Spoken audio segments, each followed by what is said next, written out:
of journeying together. Yeah, It draws you that's right. closer, and right. many lifetimes. Literally journeying together. We've already Ladies and got. gentlemen, Oh, I'm sorry. Go ahead. that's all right. That's all right. Ladies and gentlemen, welcome back to the True Life podcast. I hope everybody is having a beautiful day. I have an incredible story to tell you for anybody who has found themselves in the embrace of a warm psychedelic hug. I have some people that may have made that possible for you. For anyone who has felt the chicken skin on a come up, on a realization that was about to change your life, I have some people that have influenced not only me, but the psychedelic scene.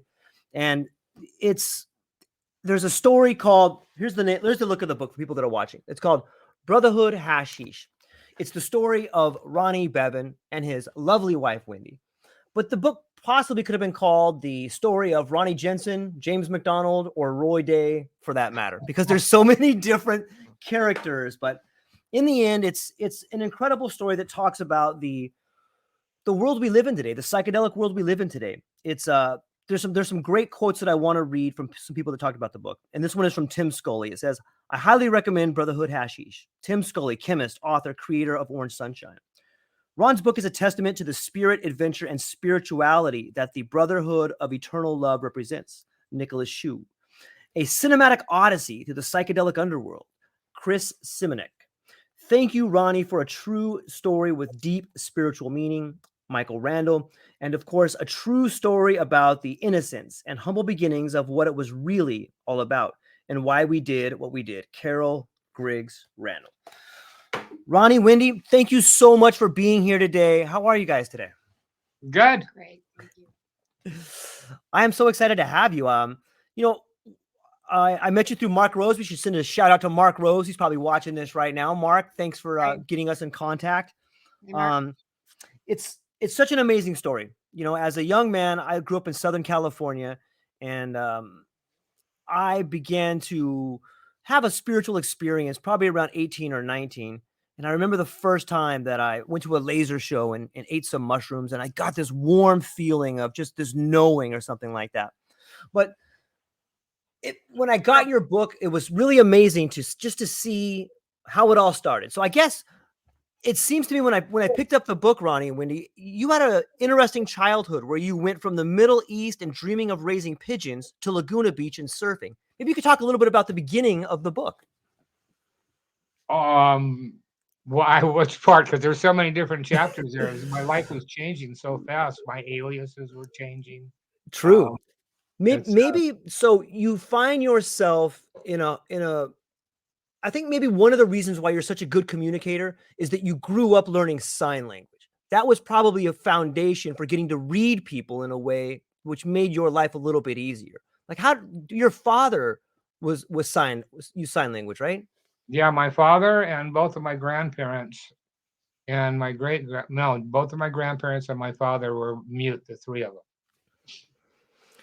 And so that must have been an interesting way to, looking back at it, like you knew that probably wasn't normal. But when you use sign language, you really get good at looking at people's facial features. You really get good at reading people because you have to look at their eyes, you look at their hands, and you understand communication in a way that someone who doesn't sign, doesn't understand. Do you think that's kind of accurate?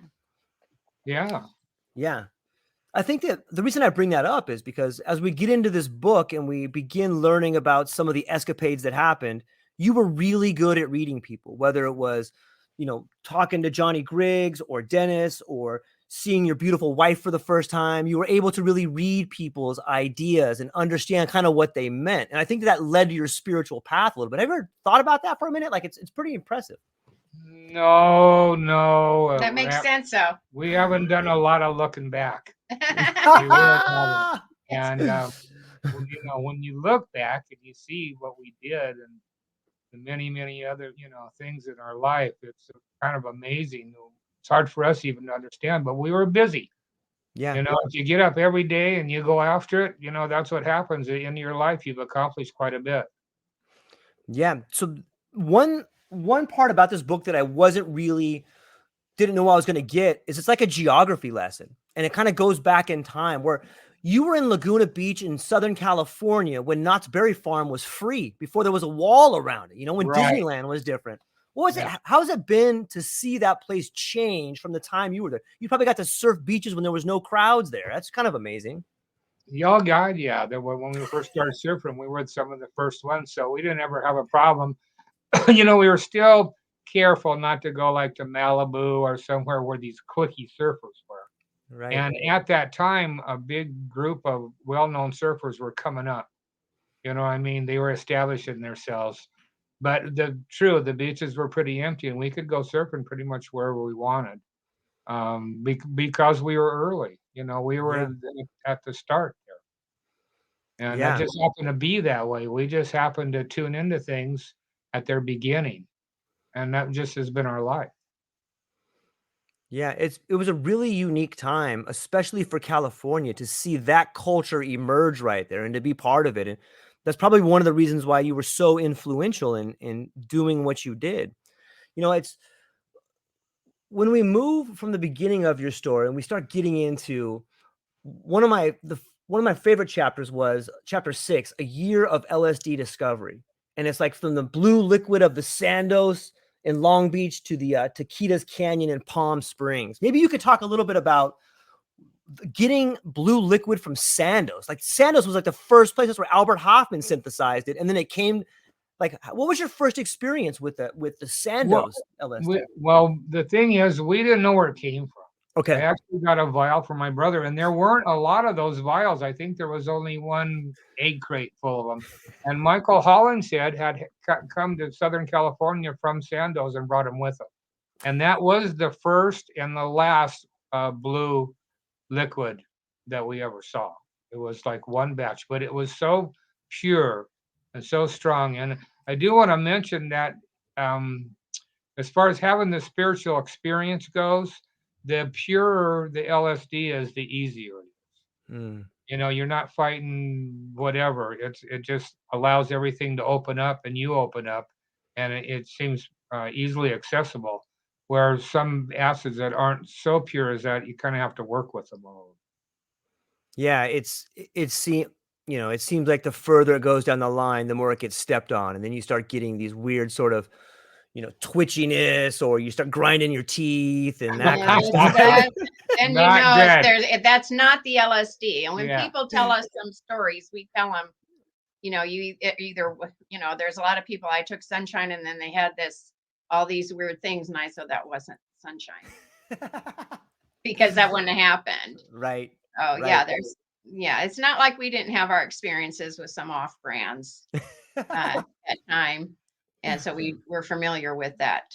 So we took the LSD like right away. I was totally intrigued with it. So we took it once a week on the weekends I really don't know the time frame, but we did a lot of different things like go to Disneyland and, walk out in nature and do things. But we hadn't experienced the religious side of it, the metaphysical side. That was something that had to come.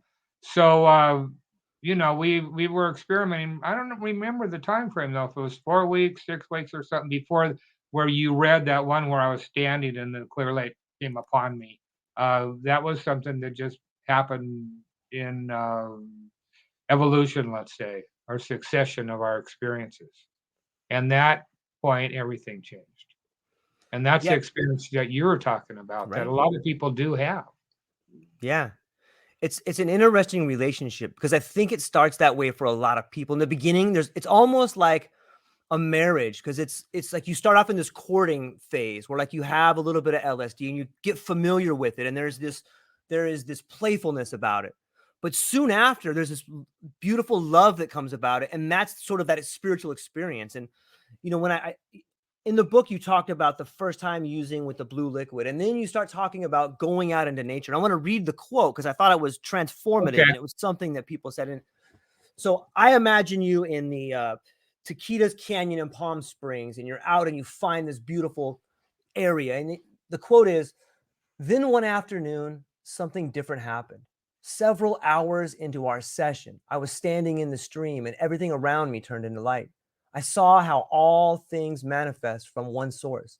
It was like I'd waited my whole life for that moment, as endless amounts of knowledge poured through my mind. Like, that's such an amazing quote, because I think so many people have had a similar experience, and it is a spiritual experience. Maybe, can you take us back to that moment? Maybe describe it a little bit. Well, there's a lot to describe. You know, we had learned to take our LSD, and sometimes we had hiked. You know, the psychedelics give you energy. Right. They're a really good thing, especially like mescaline or you know, mushrooms. They give you energy to do things, and you actually can hike if you can isolate yourself. Like we used to hike through the crater, and no one would, and Haleakala, and they wouldn't see anyone the whole day. So you could take some psychedelic, um, be still for a couple hours, and then at that point you could physically exert yourself. And so at that time, we were going up to Talkwitz, and we were actually climbing up the stream and climbing up the rocks and getting to the streams in the back. And that was our experience, was having the day of exploring in nature on LSD. And after that hit me in the stream, after that there was no more exploring. There was no more hiking. There was no more nothing. When we took our LSD, we lay down. And we were down for a good 5 hours before we got back up. And in that time was when we had the LSD experience. And that is the experience that we were able to show to hundreds, thousands of people. Our group, the Brotherhood. Yeah.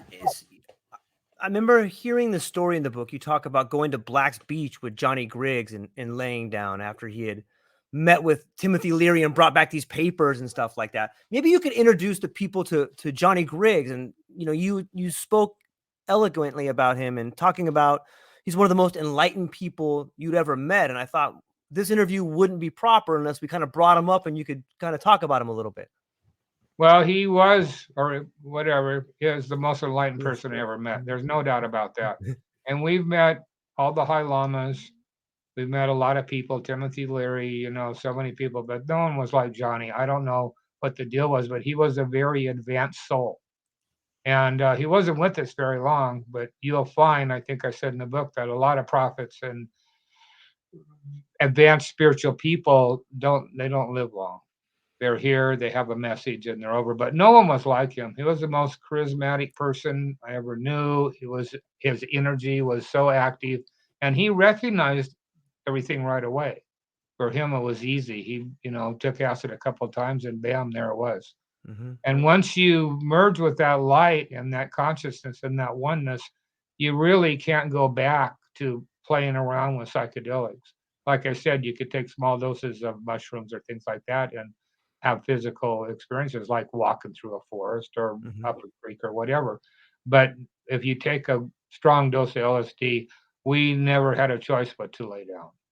And when everybody went out with us, they also laid down, and we took them away. We were able to show them that experience that we had experienced by ourselves.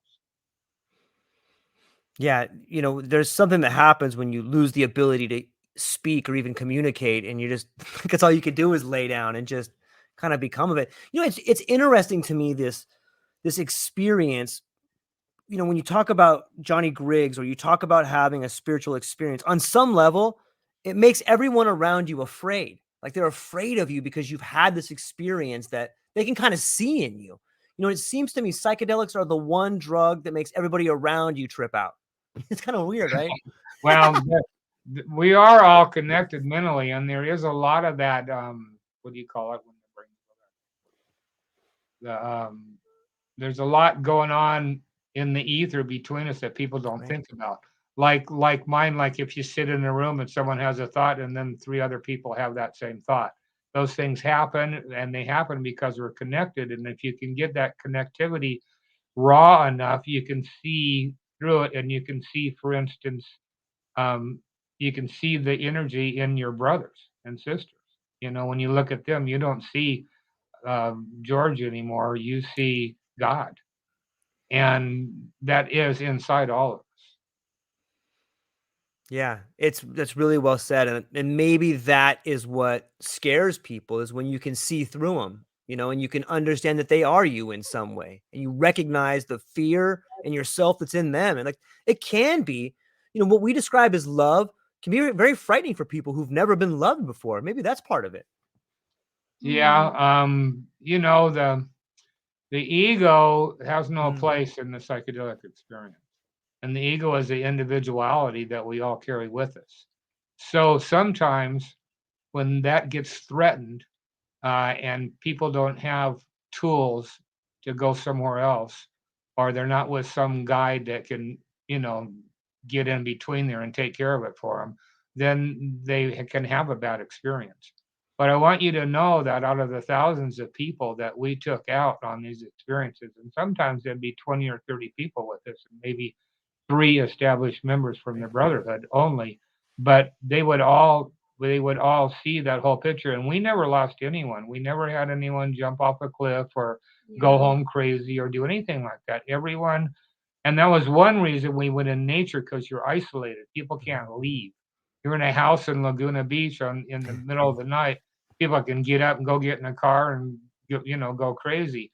But being so far out in nature, like we did every Sunday, we would hike into wherever we went, the forest, the desert, whatever. It isolated people enough so that when things came up, we could deal with them. And before we left that evening, everyone was back to the person they started out that morning. Yeah, I always say the worst thing that can happen to you on a LSD experience is you come back the same. That's really good. It's true. Yeah. So. I got it. When I was reading the book, I had this question, because you talk about bringing people out into nature and everybody having an experience that helped them maybe understand a little bit better who they are. And then something changes, whether it's in the community or whether it's the propaganda that begins coming out, like Time magazine and these different magazines start putting out different propaganda pieces that talk about how it should be banned instead of controlled, and then you even had a doctor from UCLA come out and try to write like a hit piece on you guys. How much of the bad? Yeah, he wrote a hit piece on you guys, right? Yeah. And he was proposing to be our friend and was going to see, at that time, LSD was legal, and there was a lot of controversy everywhere about what should be done about it. The government just wanted to make it illegal, but you had a lot of people with money that had the experience and were willing to fight it. You know what I mean? They were willing to spend the money for advertising, whatever they could do to try to keep it how it was. But that didn't work. They ended up making it illegal anyway. But yeah, there's quite a few articles in there. And the other thing I just wanted to say, that one of the big turning points was Art Linkletter's daughter when she jumped out of the building. Who knows what she was on? They took that and ran with it. They could go, oh, hey, LSD. And that really, affected people because of the popularity of Art Linkletter. And so, there was kind of a time when everything was open and people were experimenting, and, it was an accepted thing of being a way to have a religious experience or whatever. And then it was a time of people standing up against it and wanting to outlaw it. And over time, of course, they ended up outlawing it. Yeah, I know, like, I'm just speculating here, but what was that? Was that the government and authority being afraid of people beginning to feel for themselves? Was it because the boundaries were disillusioning? Was it a power thing? What do you think was the power behind it? I think it was a thing because anyone who turned on would realize that we're all one. That makes it impossible for you to go to war. Well, we stopped that war in Vietnam. That was my goal. I was an activist, but when I first took acid, I realized immediately, this is it. This is what's going to work. And it was a thing. Also, you didn't have time to meditate for 30 years to be enlightened. This had to happen now. We had to change people's minds and turn them towards the light and the love now, and to stop these wars and to change. And it worked. We did it. It'll never be the same. I was talking to Carol and I said, well, hey, we opened the doors. And she said, open the doors? That whole building's gone. So And so, yeah, it that's what it took at that time to stop the war and to help everybody. And the other thing people don't realize is we were going on sessions with a lot of vets that had just come back from Vietnam that were terribly traumatized. And we also, which is another thing that's totally swept under the rug, so many kids were getting electric shock treatments. If you were a hippie, the protocol was to get you in and get you electric shock treatments immediately. So there was a lot of kids that were really messed up that, we cared for, and found that really helped both the vets and those kids. And then there was just everybody else. So we were just all one with everybody. Nobody ever felt they were better or higher, or that's not, LSD is a very humbling experience. So you're not going to come out of it an egomaniac. So. Yeah, that's really well said. Yeah, I often wondered, when I read some of the books or you listen to some lectures or you hear the accounts of what happened in that time, it does seem like there was an authority or a sort of power structure in place that was getting really nervous about everybody trying to disagree with them. Yeah. Yes. Yeah. But yeah, I do see that as like do you think it's like a high tide, or is it more like a tsunami? When if we just think about what happened at that time and then we see what's happening now, is it like a tide that comes in? Is it like this spiritual tide, or is this just like a tsunami that's coming all the way in and taking everybody over? Probably depends on how high of a dose you take. That's such a good answer. So, if I can ground myself and get us back to the book, I have so many questions. I'm so thankful you're here. My mind kind of races sometimes. So let me put us back on track over here for a minute. There's another quote that I wrote down too. It says, "The physical realm was manifesting from the vibration of the sound." That sounds like a pretty deep internal realization on a pretty high dose of acid right there. Do you remember saying that quote? Well, yeah, of course. And that's because that's all there is. There isn't anything beyond that. And the way it works is this physical world we live in is all manifestations of the energy in different vibrations. That's what things are. They're manifestation of energy in different vibrations. And if you I want to throw in right now something real quick, though, that we even had opposition once we started having these experiences from Hindus and Tibetans and, people that are really on a path to find exactly what we were looking for, but they found it through meditation and whatever their practices happen to be. But they weren't happy with us, because here all of a sudden we're saying, look, we can get right to where you guys spend your whole lifetime meditating in a cave. We can have that experience by taking a pill. And you can imagine that didn't go over good, with their doctrines and what they believe in and all their hard work, to sit there like that. But the truth of it is, everything breaks down to the sound of Om. And you won't find a Hindu prayer, Tibetan prayer, any Eastern prayer that doesn't start with the word Om. Every prayer starts with Om. And that's because that is the basic vibrational source that everything manifests from. And if you can get inside deep enough, that Om can start coming apart. You can see those vibrations slow down, where the noise instead of Om becomes very vacuous, and it kind of starts disappearing. And once that disappearing, the light manifests, and there you are in the middle of all of it. Is that a practice that you guys would do while on acid? Would you meditate using Om, or? Well, the truth of it is, it was a ride. And once you took a high dose like that, it was all you could do to hang on. Yeah. It wasn't like you could, enforce any of your things. You were actually nailed to the ground. If you tried to get up from laying down, you couldn't get up. And that energy, and that's kind of what kept all the other people from being distracted and get up and trying to cling to their ego or something, was because you really couldn't. And that's why we took the high doses in the beginning too. So you didn't have a choice. And I kind of compare it to, now that I've had kids, it's like going into labor. There's no turning back. you're gonna. Well, there's a point when you take the acid, all of a sudden you go, uh-oh. Yeah. You do, and your ego recognizes it, Yeah. and your only choice is to let the ego go, or you're going to be in a bad place. Yeah, it's like, it's been nice knowing you. Yeah.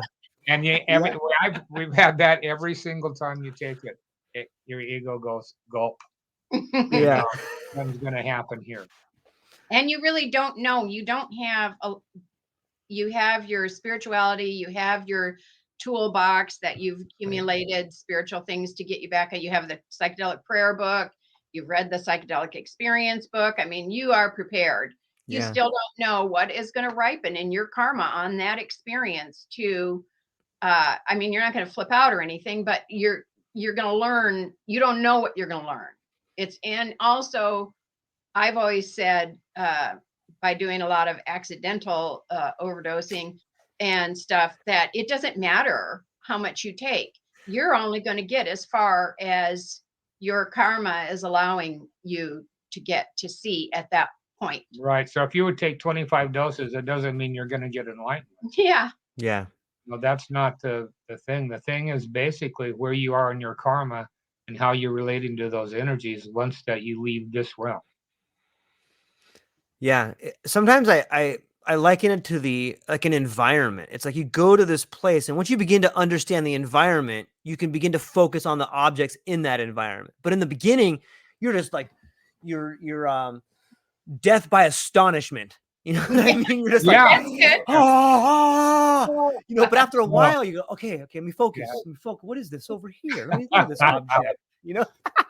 Yeah, we've had ego deaths in a lot of different ways, and some were a little more strenuous and hanging on, where there's other times that you just all of a sudden you're there and you take your 5 doses or whatever you're taking, and you're sitting there, and all of a sudden you're there. You're in the light. You didn't even see a transition. It just happened. So it was always refreshing and new, but we never had the fear that, we always were optimistic and looking to learn more. Yeah. Yeah, I think that fear can set in, especially for the fear sets in the moment you come in contact with whether you accidentally get some on your hand or whether you take a big dose and all of a sudden you feel that come up feels a lot like panic. If you take if you're not familiar with what's about to happen to you, people can panic right there. And if they don't have someone with them to be like, look, relax, it's going to be all right. We're going to go through this little phase, then we're going to kind of ease into this thing. But, and another point I read in the book is that you guys capped everything at like 333 milligrams, which is like 3 times a dose that someone would take in a modern day. You took 5 of those. And then that was the protocol.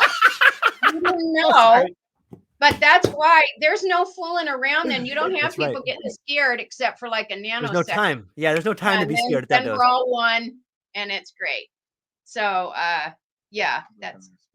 Wow, that is such a transformative dose to take. Like, yes, I'm glad we talked about that, because that explains the idea of being pinned down to the ground, not being able to move. Like, that is right. That's right. Oh man, there's no real communication at that point. Like, you're not able to really talk at that point in time, are you? No, there's no talking. There is communication through the internet. But there isn't any talking. And we had that prayer book, that was the guide. And we used it every time after we got it. But we had a lot of experiences without it. Right. So we knew the path. We knew what it was talking about. We knew all those different levels. But a lot of times, those prayers are all, they cover a certain aspect of your psychedelic journey. And what can happen is at a point where you're kind of struggling a little bit, you're starting to move around, you're not getting it. You can read one of those prayers and it'll take you right back to the emptiness. And they work. Yeah, they really do work. They save people's lives. Yeah. If someone else is having a problem, I mean, there's ways you're supposed to use the psychedelic prayer book. And we did that a lot too. But sometimes you'd just be so high. And if someone else would be, all of a sudden they are struggling, I would just let the book open, and wherever it opened to, I would read that prayer. And I figured that would be and the words would just come off the page and actually read themselves. So it wasn't, and then everything would be fine. There was never a problem. Yeah. Was that book based on the Tibetan Book of the Dead? No, that wasn't the one that Okay. Ashley, Leary, and Alpert and those guys Right. wrote the Tibetan Book of the Dead, which at that time to me was quite confusing. You know, there's a lot of jargon, there's a lot of experiences, and they didn't really take it from top to bottom. I think it's a great book for somebody that intellectual that wants to get into maybe taking LSD and understanding the process. But the prayer book was different. The prayer book was short and sweet. I mean, you know, you're out there and all of a sudden you're struggling and you read this prayer and you just fall back into the unity again and move on with your experience. And it's all right there. It's very basic, but it is the most wonderful book to have on an LSD experience as far as a guidebook goes. And you would see if you were at a certain place and you read a prayer, you'd see what it does to you. It's kind of amazing how to just kind of send you on your way again. Yeah, those guys were brilliant to figure that out. And a lot of the prayers were like the Tao Te Ching, where it's just in a nutshell, this is what you need, and then it works. So it was good. It was always good. Yeah.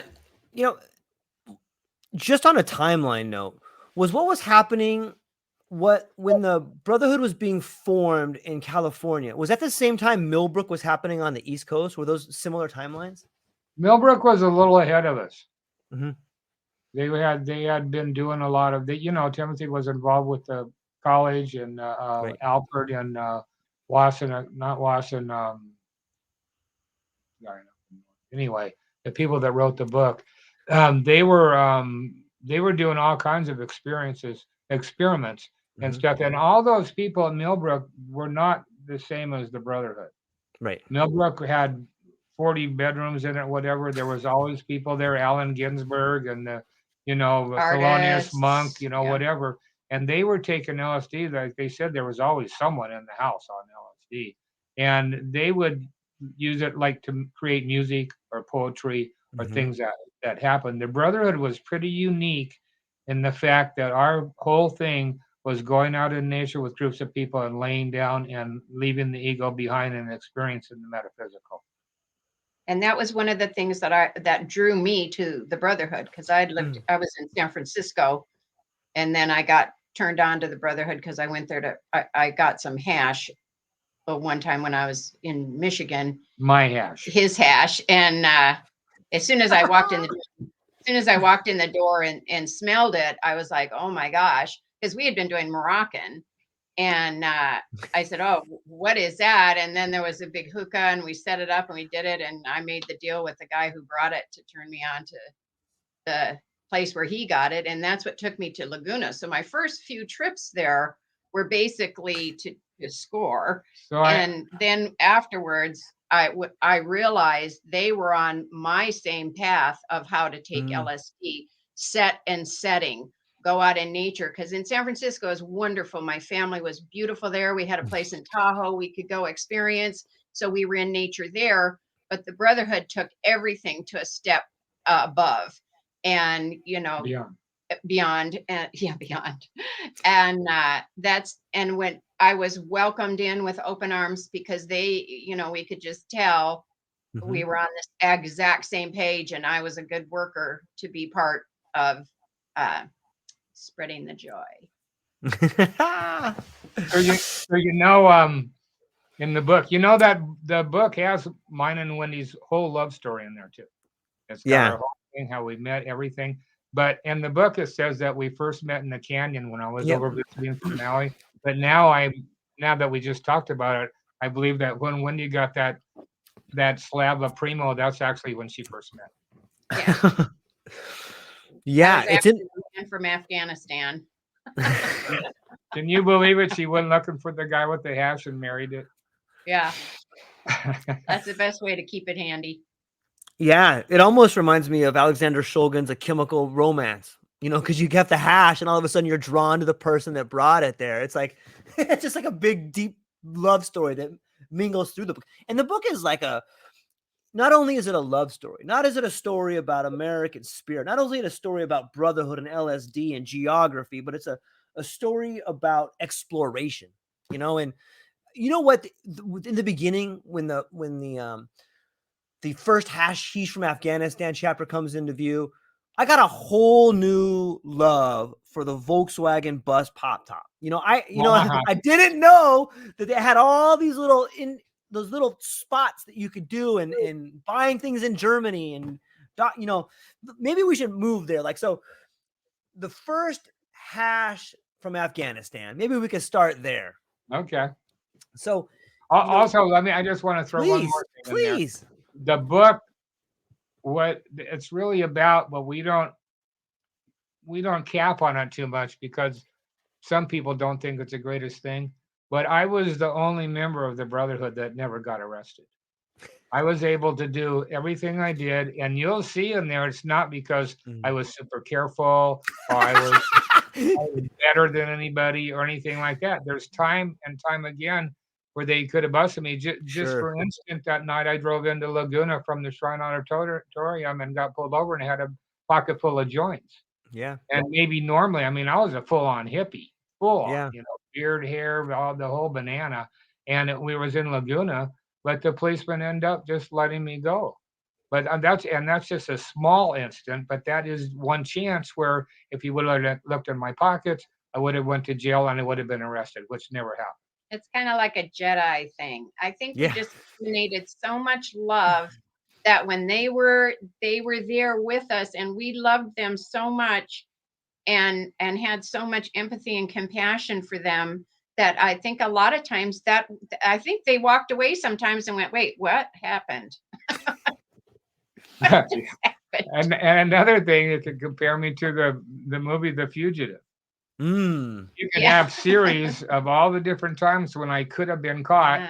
They had me, but somehow I got out. And I was able to get away. Close calls where we just like riding a wave. We managed to stay on the wave or stay in the tube. And we never really looked at it, until we looked back. Never. We never thought then when about you look back, you go, oh my God, look at how everything came out. Yeah, like when I was reading through it, I'm like, this is ridiculous. You're going to smuggle hash into Afghanistan? You're going to bring it into India and a tape? Like, that's the opposite. You're supposed to take it out of there, not bring it in there. Yeah. And then in Colombia too, like getting pulled over. Like there was so many instances in the book where I was like, oh, he's going down right here. There's no way. Well, you did what? Yeah. You did what? Those are the things I'm talking about. When they have me, all they have to do is one little move and, somehow I was able to walk away from it. And I love maybe it's growing up in Southern California. Maybe it's being an Xer. Maybe it's because my dad was military, but I love on some level, there's always the pushback against authority, whether it's being pulled into customs and tapping your boot on the table. Like, there's nothing in here. What are you looking for? You know what I mean? It was always like, this pushback. Like, I got nothing. You got nothing on me. You know what I mean? It's so brazen and so bold. And I found it really beautiful and welcoming, and I love that part of it. It's awesome to me. Well, speaking of that, everybody knows the game Musical Chairs, but you played a game called Musical Instruments where stuff is hanging out of them. And, when it came back, maybe you could tell that story a little bit. Oh, okay. Let me tell another story real quick, a short one. That is a perfect example of me escaping the authorities. Yeah, of course. Of course. It's just a story in the middle of all of it, so you kind of need some backup. But the truth of it is, when I was wanted, after the wanted poster came out, I was wanted for 12 years, by the way. And I didn't have any ID. When I came back from Puerto Rico, I really didn't have any ID. And we had an incident where I had to go get some ID. And that's a big, nice story about us getting away and escaping.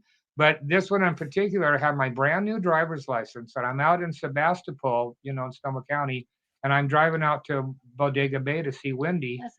And what?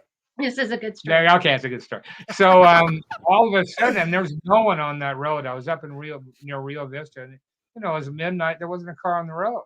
And I'm driving along, and I've got a beer. I'm drinking a beer, and I got a couple of joints in my pocket. And I look up, and there's the red lights. The police are pulling me over. And I'm going, well, what's the deal? So I pull over, and they pull me over. They have me get out of the car. And so I put my beer on the floor, and I took my joints, and I put them in a Kleenex box that was sitting right there on the other seat. I put them underneath, in the middle of the thing. And so they searched the car, and they talked to me a little bit, and I was kind of hemming and hawing about what I was doing. And I said, but I'm going to visit my girlfriend out in Bodega Bay. And they searched the car some more, and there was two of them. One guy stood in the back with me while the other one searched the car. And then they came back to the back, and they called in somewhere, and they talked for a minute, and they came back over, and they said, okay. They said, we'll tell you what's going on. Right up the street, someone was just robbed of some jewelry, and you were the only car on the road, so we pulled you over. And they said, it's okay, you can go now. And so they let me go, and I walked back to the car, and they're standing behind at the end, the back end of the car. And I start to get in the car, and the guy says, hey, he says, by the way, he said that Kleenex box is a very good place to hide your joint. And I went, oh my God, I thought, these guys could take me in right now if they wanted. So I got in the car, and the joints were on the dashboard. They left them on the dashboard for me. And I looked down, and my beer was still sitting on the floor. So I drove away. Well, there's an instance where I could have gone down really easy. Yeah. And but it's a great story that they let me go, and they let me keep my joints. I think a lot of it also really has to do with, like, everybody asked me, weren't you scared doing all that stuff? Weren't you scared running international borders and things? And I said, no, never, because I never felt like I was doing anything wrong. I was on a mission of God to turn everybody on to God. And, that's what I say. My favorite thing is when going through customs, made a lot of trips from here to Canada, and they'd say, do you have anything you're not supposed to have? Favorite line. Nope. Everything I have, I am supposed to have. And just drive right through. It was never a problem. Of course, I always looked good. I always, we weren't foolish when we went to do things, like a lot of times guys like, oh, we love hippie chicks, no makeup and all that kind of stuff. Well, I'd get fixed up to go out. I'd come out of the bathroom. Everybody just. So the first hash from Afghanistan. Yeah. So my little brother, 18 years old, and Travis Ashbrook, we had some people that were smuggling Nepalese, David Hall and Johnny Daw, that were members of our group. And they did one thing where they'd take golf clubs and cut them off short and made a space in the bottom of their golf bags. And they had done a couple of different things, bringing Nepalese fingers over. So Ricky and Travis at that time they were going to get a car in Europe, and they were going to drive it to Nepal and, put hash in it and send it back home. Well, on their drive, they picked up some hitchhikers, and the hitchhikers told them, well, if you're going for hashish, you don't want to go to Nepal. You want to go to Afghanistan. And at that point, none of us had ever even heard of Afghanistan, right? So they went ahead. They gave the guys, the hippies, their ride, and they got to Afghanistan. And that's kind of their story, how they found that connection. But it was quite a story, and it's a real nice story. And I'm hoping that it'll come out someday. But that's not my story. Right. So what they proceeded to do was they had enough money. They were going to try to bring back 20 pounds, but they had enough money to buy 76 pounds. And they bought them all, and then they thought, well, how are we going to get them back? Not this old rickety car. So the connection had an idea. They had all these Afghani instruments, and they took the drums apart. You've probably seen the metal drums with the leather lacing at the top, or wooden ones from, they're pretty common from India and Afghanistan. They had some of those, and then they had some tablets, which are the musical, like guitar things. Mm-hmm. And they had filled the necks of those up with hash. And anyway, somehow they got that 76 pounds into it, and they shipped it to Germany, and then they came home, and they called me to pick them up at the airport.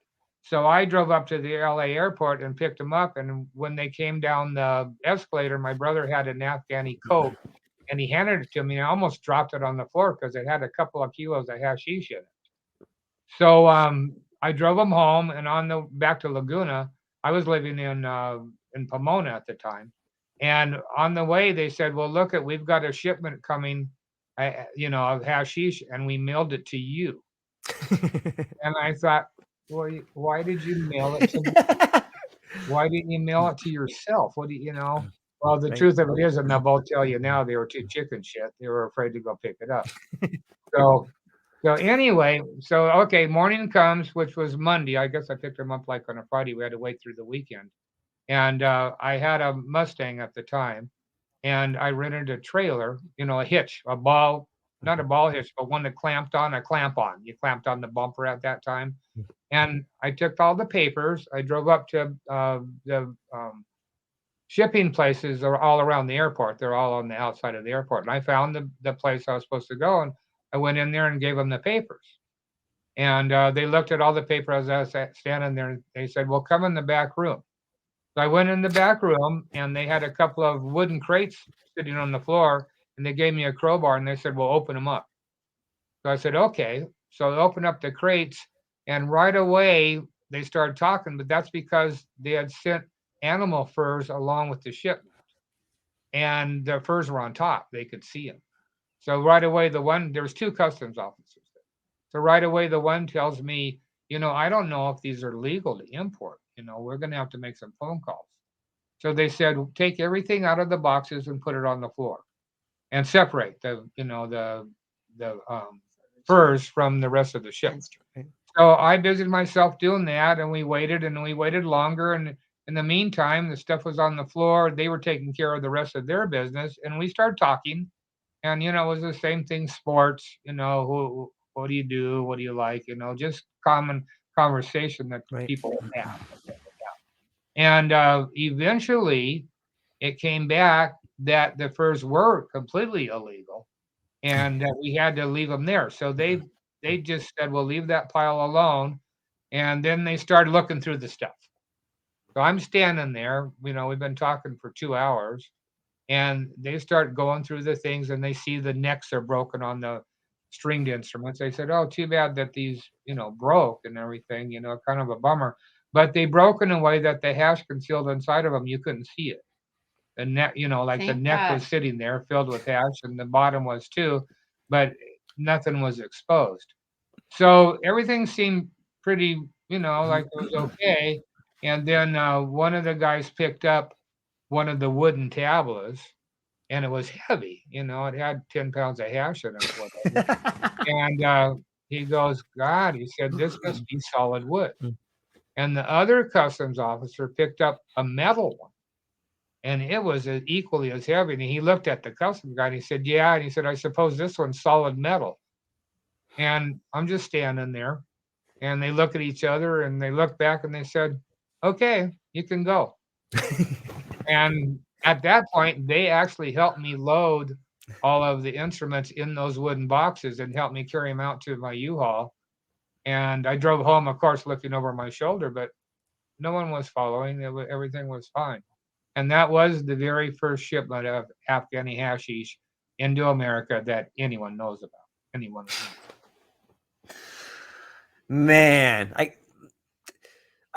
think that foreshadows too, like the ability to remain calm. I think that speaks to volumes what Wendy was saying, that, look, I wasn't doing anything wrong. What I'm doing is right. It seems like people tend to freak out in those moments because they get nervous. They think I'm doing this thing wrong. They start sweating.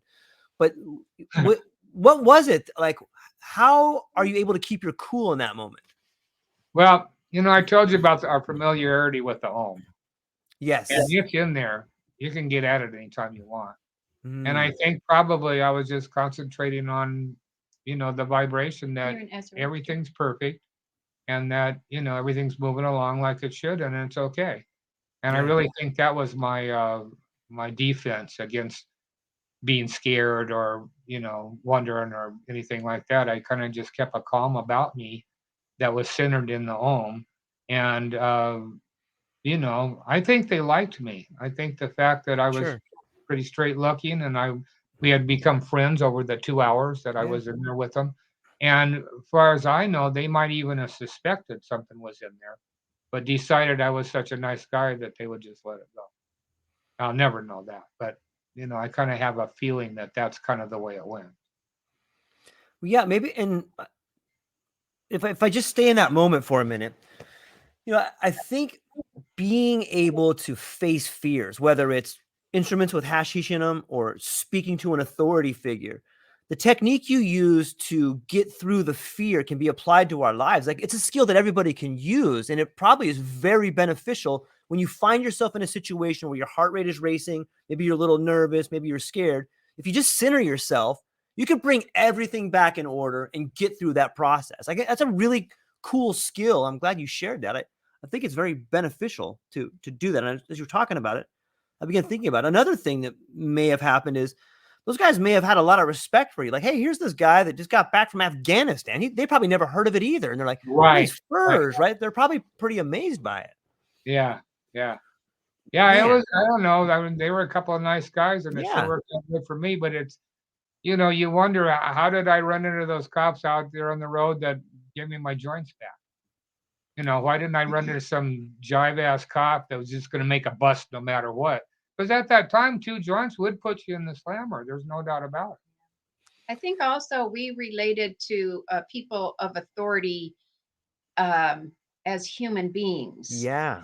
They have families. They're, they feel this way. And it was kind of a little opportunity to change their mind just by, being in their presence and respecting them. And to be perfectly honest, I think hippies are the most patriotic people in America. They only wanted the best for everybody in America.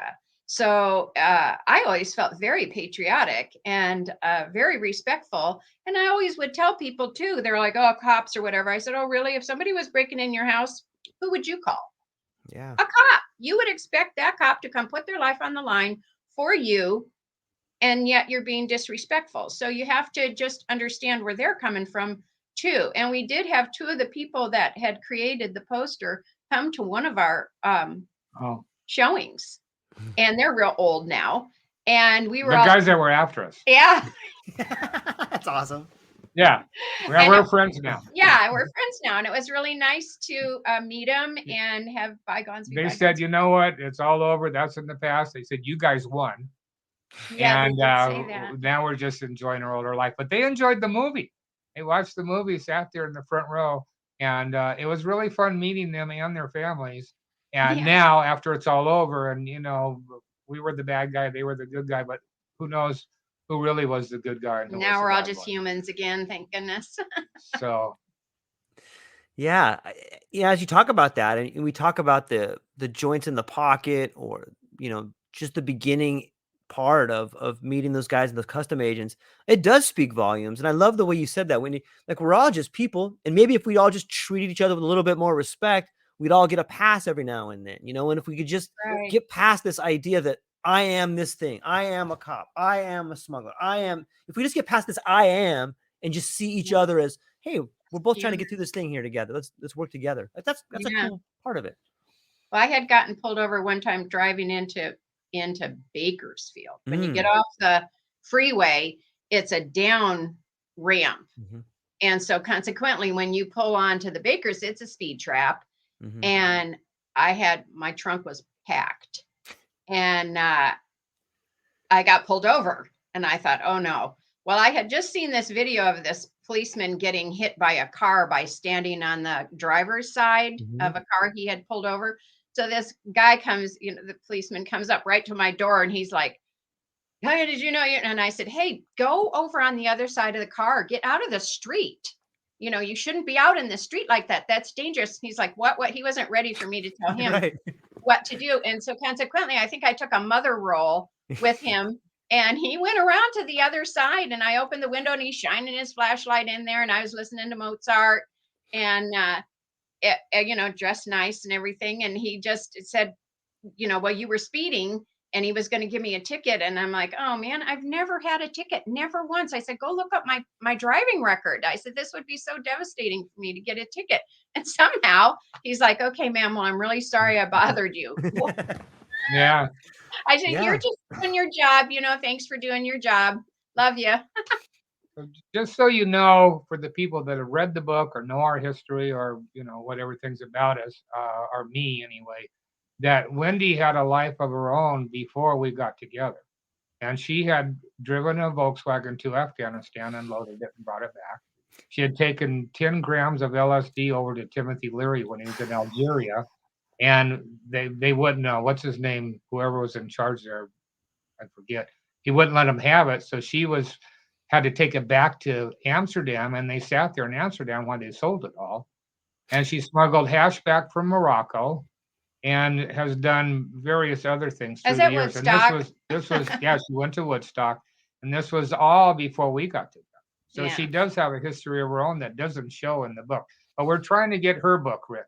So you see, she had quite an adventurous life before me. We were just one thing just led to another, led to another, led to another. I'd get to Detroit to do something, and I'd have to wait. Somebody tell me, hey, we need something to go to Ontario. You go to Ontario. Hey, can you take this to Montreal? And then I end up back in Detroit and get back to San Francisco. Those were her mule days. Yeah. But I was delighted to do it. I was happy to do it. Anything I could do, I never cared. A lot of times I never, ever, profited. Our family profited. Everything was always to the family. You never kept money for yourself. And I think that was good.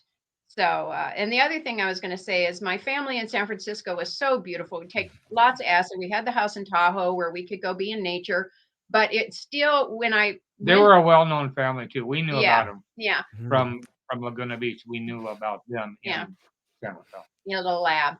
But anyway, when I came to Laguna, I really liked everybody. And then I had an opportunity right away to go to the ranch because I had heard about the ranch and that it was, a safe haven to go turn on so you could be safe because that was an issue.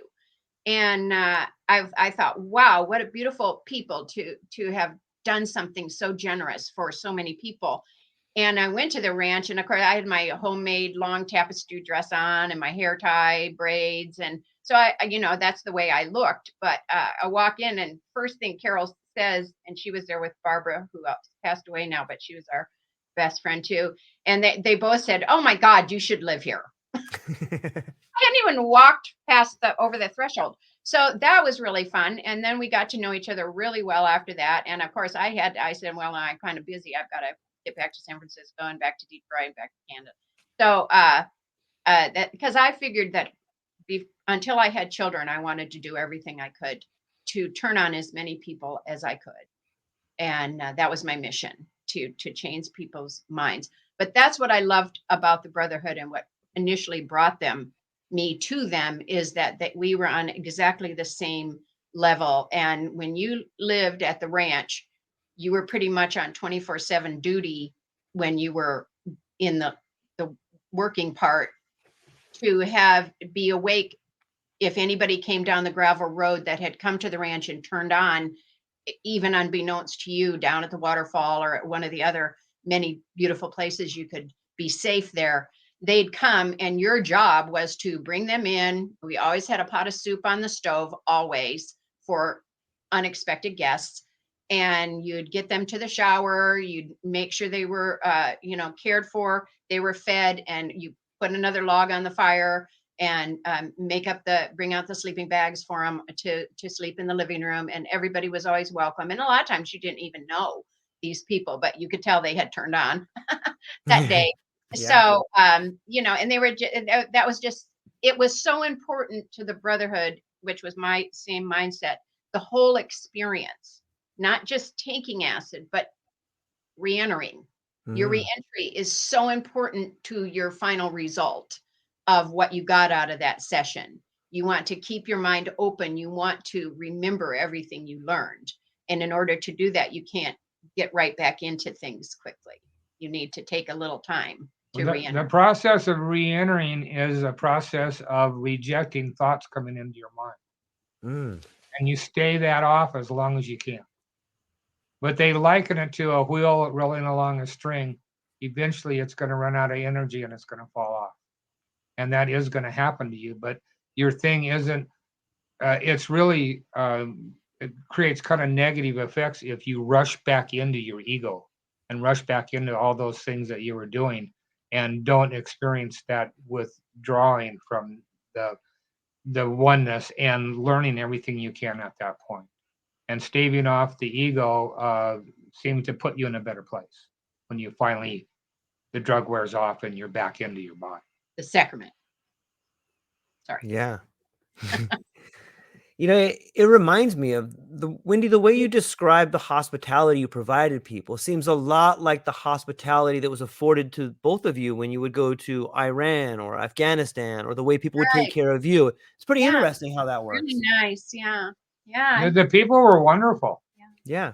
You know, I know it was a bad time political with the Shah and the CIA and doing all that, but I don't know. I don't want to get into politics, but sometimes you need a strong arm to hold down certain groups of people. Yeah. And it won't manifest unless you get that strong arm in. So, but we were too young, 21 years old. Yeah. We didn't understand world politics or what was going on. We were in their land. You know, just because the guy had 5 wives and you're never going to see any of them because they're completely covered up, it's none of our business. Yeah. You're over there scoring hashish. Well, I was. And, you know what I mean? And it wasn't a political thing, and we never found it important for us to even question it. Yeah. Well, It's business, really. Right. I was so innocent when I went to Afghanistan.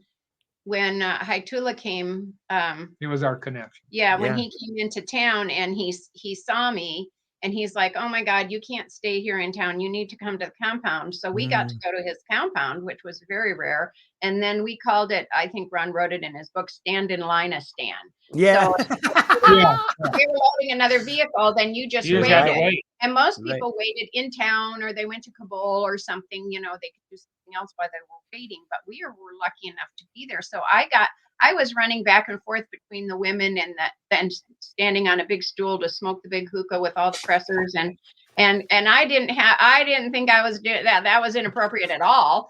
And going back in with, I never really thought about why the women never came out of their really nice area. They had this really beautiful area. And I would go back in there and, you know, I've cooked with people all over the world. None of them spoke a word of English, but, you know, a potato's a potato, a carrot's a carrot. Show me how you want it cut. I'll cut it. So, and I was embroidering and crocheting, and they really liked that. So luckily I got to be friends with the women, and we went shopping one day, and that was the first time I had seen them in their full garb. And I was like, oh my God, I couldn't tell who was who. And then we go. Only their feet showed. Yeah. And so we go to town, and they give me 2 paper bags, and one of them has a couple, because we didn't speak the same language at all. None of them spoke a word of English. I didn't speak a word of Farsi, I guess, whatever they speak.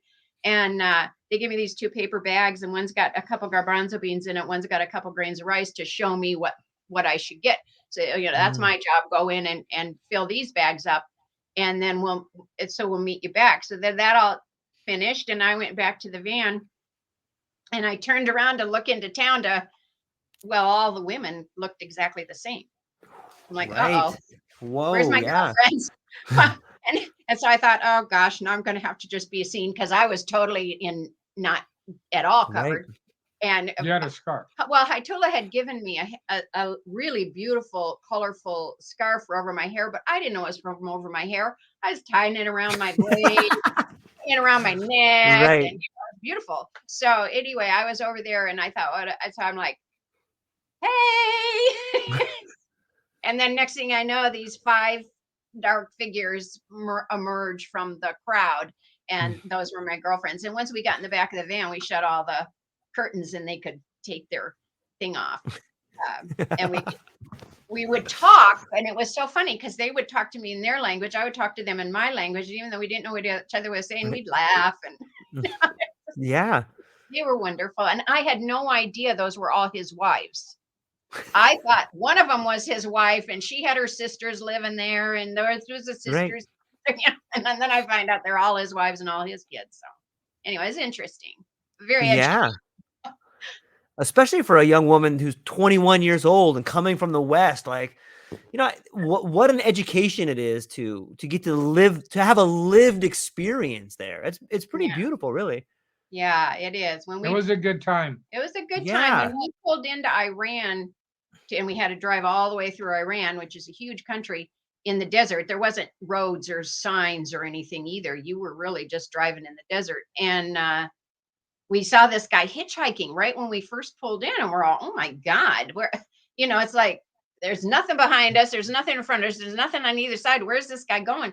So we picked him up. Well, it turns out he's going right to the Iran? Mashhad, Mm. right on the border of Afghanistan. So now this guy's going to be with us for days. So I did all the cooking and everything in the car.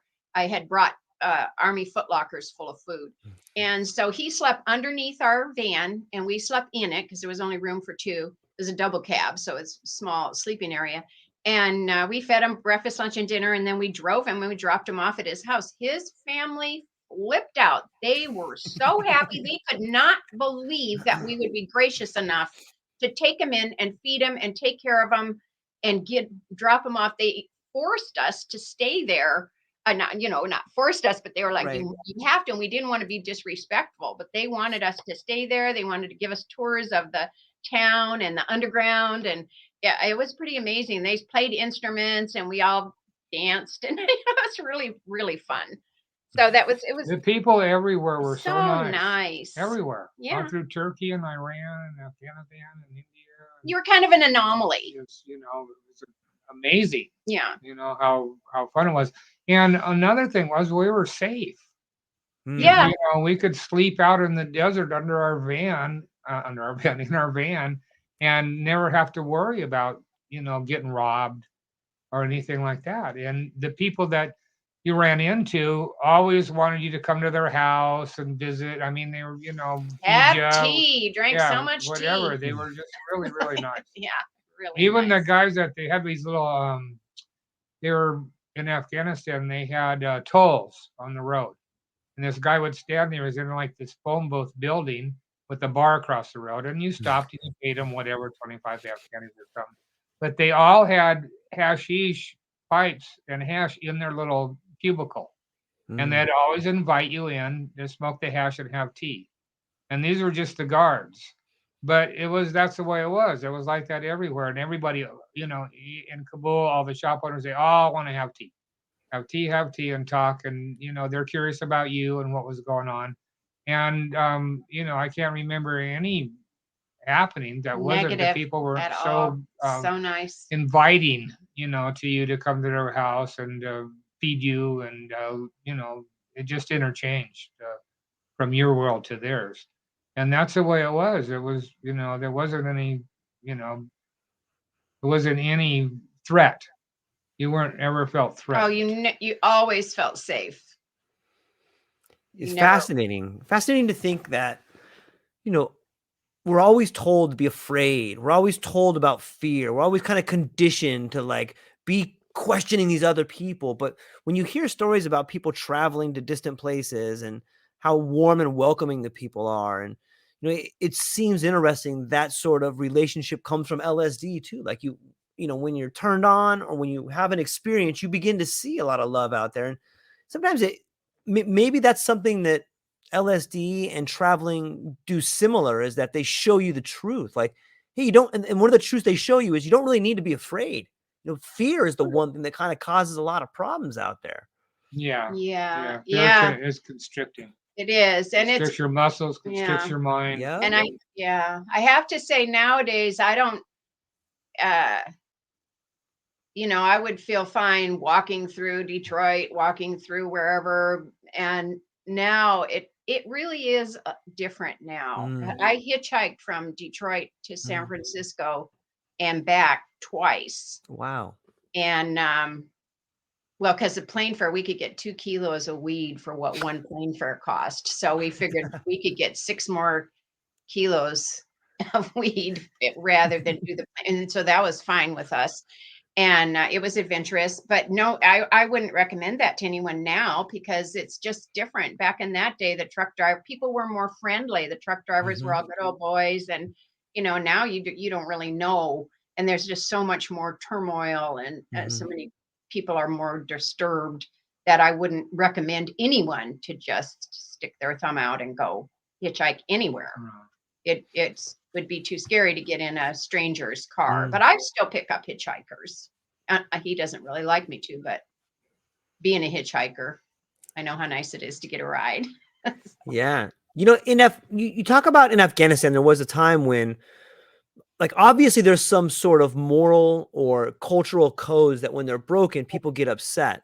And you talk a little bit about your brother being offered some hashish, and then he offers a better bit of hashish back. Like, why is that a bad code to break? Is that disrespectful to do that? Or is that? Yeah, well, because one thing is there were some pieces of hashish that, you know, hash didn't come in large quantities, and they didn't have warehouses full of pressed patties. It was always pressed to order.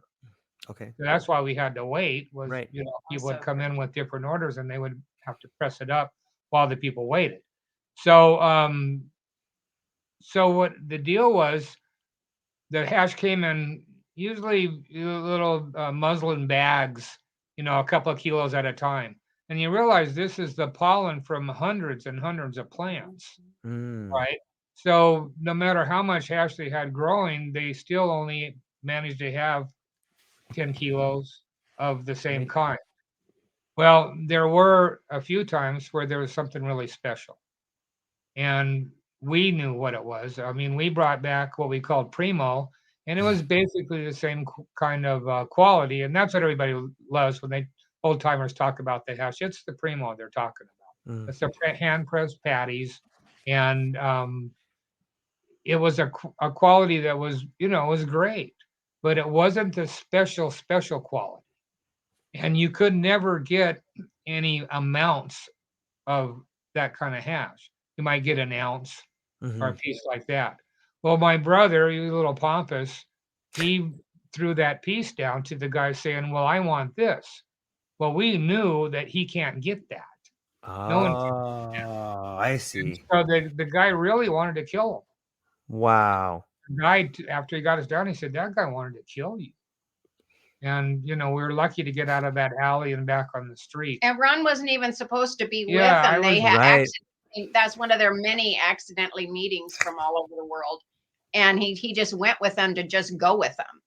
Yeah, it was there. Yeah, and, so he could have got sucked into something. Really that was pretty bad. But that's why that happened that way, that, you know, those special pieces, they were few and far between. And you could never get even a kilo of something. And they perceived it as being disrespectful, right? You know. Yeah. Like, how dare? What do you? Who are you to bring this to my house? I get it. Like, yeah. This is what I've got. Yeah. Not. Yeah. Yeah. Not throw me down a piece of hash and say, well, this is what I want. You're not going to eat that. Yeah. Okay, that's to put some color behind it there. And yeah, that would scare the bejesus out of me. I can't imagine like just being in Afghanistan and then running into my sister. Hey, what are you doing here? You know, you just run into your brother there. I ran into my brother all over the world. It's weird how it happened, but I did. Several times in other foreign countries, Jamaica, this little island, Karakou, in Afghanistan. You know, I'd just be on the street, walking down the street, and I'd see him across the street, standing on the corner. He gets around too. And we never knew what each other was doing. People, the different guys that smuggled, it wasn't common knowledge what we were doing. Need to know basis. Yeah. So we would just all of a sudden be in Laguna and then would disappear for 6 months. And that's just the way it was. So I never knew what he was doing any more than he knew what I was doing. So it was real strange to run into him in the far corners of the world just by accident. Karma. You know, yeah.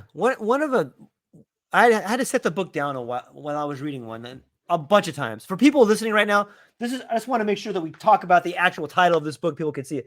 Brotherhood Hashish, the story of Ronnie Bevan. And you're going to, it's amazing. You'll put it down, you'll pick it up, you'll highlight it.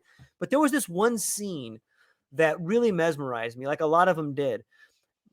This is where you decided to put the camper on the Black Sea. And then you talk about going to the upper deck and going to this all, hardwood room and sitting down and eating dinners with the captain of the ship.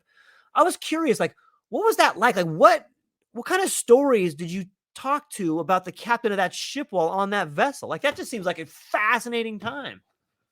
Well, it was, and it was a wonderful trip. I'll never forget it. It was 3 days, and there was only like 4 cabins up with the captain's cabin on the top floor. It was this small floor. And I don't really know what we talked about, but, we met him. He was always in uniform and everything, and he served us this wonderful food, and it was just part of our deal from having that first-class cabin. Yeah. And, that was just an amazing vacation, kinda in the middle of everything, I had heard the boat went from Istanbul to Trabzon, which cut off a big chunk out of Turkey. 3/4, you said. And, and so, we went down and got the tickets, and, we had no idea about the experience, but it just turned out to be, wonderful. It was, what can you say? That you'll never forget it. It was something real special in our life. Yeah, I just imagine a young man that is, turning on the world's going to Afghanistan to get some hashish, and you're sitting in this first class boat ride on some, I don't know, it just seems so magical to me. And I think, shortly after that story, you're talking about you and a friend being on some treacherous mountain pass in the middle of the night where the code of the truck drivers is to run with your headlights off, but you can't see anything. So here you are trying to figure out where you are, and all of a sudden someone's brighting you, you bright them back a little bit, and next thing you know, a cop's following you. Like, that sounds like just running from the cops in a Volkswagen bus on a mountain pass. Are you kidding me? I don't know what I was thinking. I really don't. But as soon as it started, I didn't have a choice at that point. Once I started running, that at that point it was just cops and robbers. It was them trying to catch me. And it was the middle of the night, and a little scary. You're in the middle of nowhere. There's no towns, no cities, no people. And so you wonder, well, if that cop pulled us over, exactly what would happen. So my basic thing was just to outrun them, which I did. It's fascinating to me. I had a Volkswagen bus, and I remember going up the Grapevine doing like 25 miles an hour because as fast as I could go up there.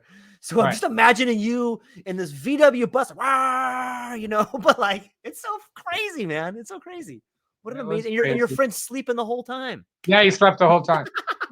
It was probably a couple hours, a few hours. It was beautiful though. When dawn broke, I couldn't see their lights anymore behind me. And we were up this giant, this slope down to the Caspian Sea. So we were really far away from it, but because of the slope of the mountains, and where we were up on high, you could see way down into it. You could see the Caspian Sea, and that was really one of the most beautiful mornings, in my life. When I think about it, you have those certain times when everything just seems so perfect. Yeah. And that was one of those times. It was really, really nice. Yeah, and is that the same time that you begin to saw? Was that the same story where you saw Mount Ararat come into view? That sounds like a pretty beautiful time as well. No, that was a different time. That's when we were in the Mercedes. Oh, and that was nasty going over that mountain. Wendy could tell you about it. They had to traverse that same mountain, and they got caught in that snowstorm, and they took them to a resort, a ski resort, and kept them in while the blizzard passed. Yeah, we had chains on our tires, but as we were trying to get up the hill, and it was so snowy, our Volkswagen just started sliding backwards, and it was a huge cliff. And I remember jumping out of the car, and the person I was with was like, "Oh, well, thanks a lot." And I said, "Well, there's no point in both of us going over." You should have jumped out too and just let the car go. But that's a nasty pass up there. It's very high. And then you ride that ridge for quite a while before you start coming back down.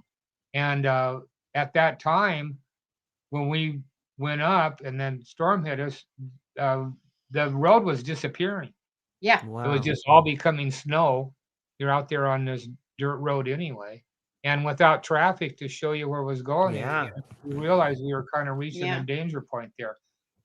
Somehow we got through it. I wrote about the people at the bottom. That one slope that went down and up, and you could see down into it. But there were people standing down there. Where they came from, God only knows. People came to help us There was too, nothing push our car back onto anywhere, the and they were road. down there to help the cars and the trucks get through this area that had became so wet your tires wouldn't grab anymore. And Wow. like I said, where they came from, who even knows? There wasn't any villages around there. Yeah, it was really weird. But when they were there just up. to help the people and the trucks to get them through, so they could. Otherwise, they'd just be stuck out there. And you'd die. It was cold. It was really cold. And the resort was the ski resort. It was like going from being in heaven, where you just come from hell, because you're scared to either freeze to death, fall over the edge of the cliff, nothing, no one. You can't even see your hand in front of your face. I was raised in Michigan, so I was used to snow, and that's a whole different level of snow. It's amazing. Yeah, it does. It's so fascinating to me, like the whole geography lesson and getting to see some of the landmarks. Both of you have traveled to, I think it was, I'll probably pronounce it wrong, but Mashhad, and you were talking about what it was like to imagine, Genghis Khan or, Mark Antony or, the Greek soldiers coming through. Like, you guys are traveling through spots that were, developed in 818. The Imam Renza Shrine, and like just seeing these landmarks that are older than our country, that had to be psychedelic in its own way. Well, of course it is, and we never see anything like that. Yeah. So when you get to these countries that have thousands and thousands of years of history, I remember that one time getting out of the car and realizing that this was a past that all those people, Genghis Khan, Alexander the Great, all those people had traversed at one time, and just imagining the history that one spot holds. You could feel it emanating. You could feel the ancientness of it and the things that had happened. Now, in retrospect, I wish I would have had a metal detector. But we never thought about anything like that. So in some of those trips, you were able to have some blue Levi's running through those areas and getting to experience that part of the world under the orange sunshine. Yeah, we took LSD occasionally on those trips. It wasn't every week, but there were our times when we stopped. We couldn't take it and drive. The day driving, so we'd have to stop, and then we had quite a few experiences. All of us did that went over there that smuggled and experienced the country. Had experiences while we were there. Was one of those times under like the 100-foot Buddha? Yeah, but we didn't take any psychedelics that time. But we did see it before they blew the face off of it. It was really quite beautiful. And you'll have to say too that those Muslims were just destroyers, and they're still that way today. And in India, for instance, a lot of the Muslim shrines, and they still exist. And why do they exist? The Taj Mahal, all those places, the Blue Mosque, is because the Muslims were the one that destroyed everything. Alexander the Great and the Hindus, they destroyed. So Muslims would go through, they'd tear down a Hindu temple and they'd rebuild a mosque right on the spot. And there's a lot of that reclamation going on today in India, where they found these Hindu, what's the word I'm looking for? Temples. They find the ruins of them behind the mosque. And now they're trying to restore them. But that's why you're going to find that was the Muslims would go and they would destroy everything. They would level everything. Where the Hindus and Alexander the Great, all those people, they just left everything be. Of the Muslim temples, like the Taj Mahal, blah, blah, blah, they're still there. And that's why. Because everybody else isn't like that, where they just destroy everything. And why they had to shoot the faces off those Buddhists, God only knows. And why the world didn't, heritage or something, step in, we don't know. But anyway, sad. Yeah, it's interesting sitting here in Oahu and then getting to read parts of the book where you had the Maui group, and for someone who's smoked tons of weed in my life, and even in California, getting to hear names like Maui Wowie and stuff like that, to get to understand where it came from, to get to understand about the pilgrimage from Laguna to Maui and some of the brotherhood that moved over there after the ranch kind of turned into a different aspect. Like after Johnny died. After Johnny died. Thank you. Yeah. Yeah. That seemed like a pretty big turning point, right? Well, it was, and I got to say, it was maybe the happiest time of my life. I mean, we were unrestricted. You never saw a policeman, ever. And even there was a trail that went down into the crater pretty close. I lived in Kula. I was actually the highest one on the Haleakala crater out of our group. And I could get up there pretty quick, maybe in an hour. And they had one trail that went down into the crater and then came back out. Well, they've closed it. It's not there anymore. But that was a great back door because most people went up to Sliding Sands and went in that way and came out, through the backside over the falls. And but we could do anything we wanted. We'd drive around the island. We wanted to have some fun. We'd just drive around the island. Never saw a policeman. There just weren't any out there. They kind of hung out in Lahaina. They had a little group, and if there was trouble, they'd come out. Sure. But in general, it wasn't like it is now. There wasn't that many cars on the road, and you didn't have to pay to get into the Haleakala. There was no gates. I could get up in the morning. I could just drive up and drive right to the top and watch the sunrise. It was different. It was really different in those days. And I've seen photos and I've read about it and I've looked on the satellite maps and seen what they've done there, and it's crazy. But I haven't been there in such a long time, 30 years or whatever it's been. So you can imagine. But to me, still, it's to have what we had turned into that. Was two different worlds. It's not the same world. Well, anywhere. Yeah. Yeah, that's true of anywhere, but shocking for Maui.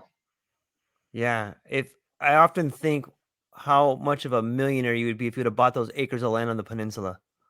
Oh yeah. There's a few missed opportunities there. But it all happened for a reason, right? Like do you feel like Hawaii? Yeah, go ahead. Maybe if we would have bought when they rounded everyone up, they would have found us. Yeah, of course. I escaped that. And you just have to say, well, whatever happened was good for you because you came out unscathed, and for everything you did, that was pretty amazing. Yeah, super amazing. I found that living in Hawaii has kind of changed my relationship to nature. And it's so interesting that, your experience with psychedelics or LSD turned you on, I guess, and made you see the world in a different way. When you come to Hawaii and you start living this life out here, and it's kind of past the smuggling days a little bit, like you kind of have turned away from that a little bit, but what was it? Do you think that chapter of your life kind of shaped who you are today? Like just being out here in Hawaii? Oh, I don't know. It certainly was a wonderful experience. It was a big piece of the puzzle. And those were a couple of years of my life that were really a couple of the better years. Yeah, I don't think you ever forget the Hawaiian experience. Yeah. When you go there, even if it's just to visit or whatever, especially if you turn on there, and there's just something really special about it. And you're really blessed to be able to actually live there. Yeah. You guys saw Jimi Hendrix in Maui at a free concert 6 weeks before he died. Like, what was that like? Oh, that was great. That group was there filming that movie Rainbow Bridge that ended up being not so great. Our friends made that. We can't. Yeah, it was our friends that were making that. Yeah, nice. And, I know. It was pretty cool. Jimmy played up on the crater. They wanted to film him playing, and that was a big part of their movie, their budget and everything. And probably what got them through it, because they had come into running out of money a couple of times, and they were able to gather more money because Hendrix came to play. Yeah, but it was awesome. It was it wasn't a lot different than a lot of other concerts, because you have to realize that when the whole hippie movement began, there were love-ins, and there were free concerts in the parks on Sundays. And we would go see bands, Jefferson Airplane, whatever, all the San Francisco bands. And there was no security. They would just set up in a park somewhere, and you were right there, on near the stage and near everybody else. It was all just brotherhood and everybody loving everybody. There was never a fight or anything that went astray.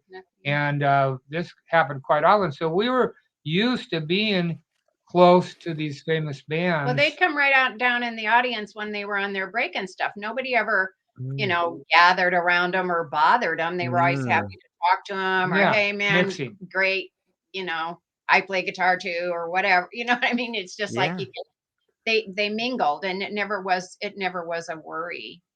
So the Hendrix experience was a wonderful thing that happened, and it was in a beautiful place on the side of that crater. You couldn't see any houses, you couldn't see anything. It was just the rolling hills of the crater down below, maybe 3,000 feet. And it was great to have that experience with, there was hundreds of people there that had, everyone was invited. So it was great to see Jimi Hendrix, but it wasn't any closer or more personal to us than it had been in the love-ins in California. Yeah, because there was so much. There was so many great bands. You went to see them all the time. You mingled with them. You kind of, you could talk to them. It was never.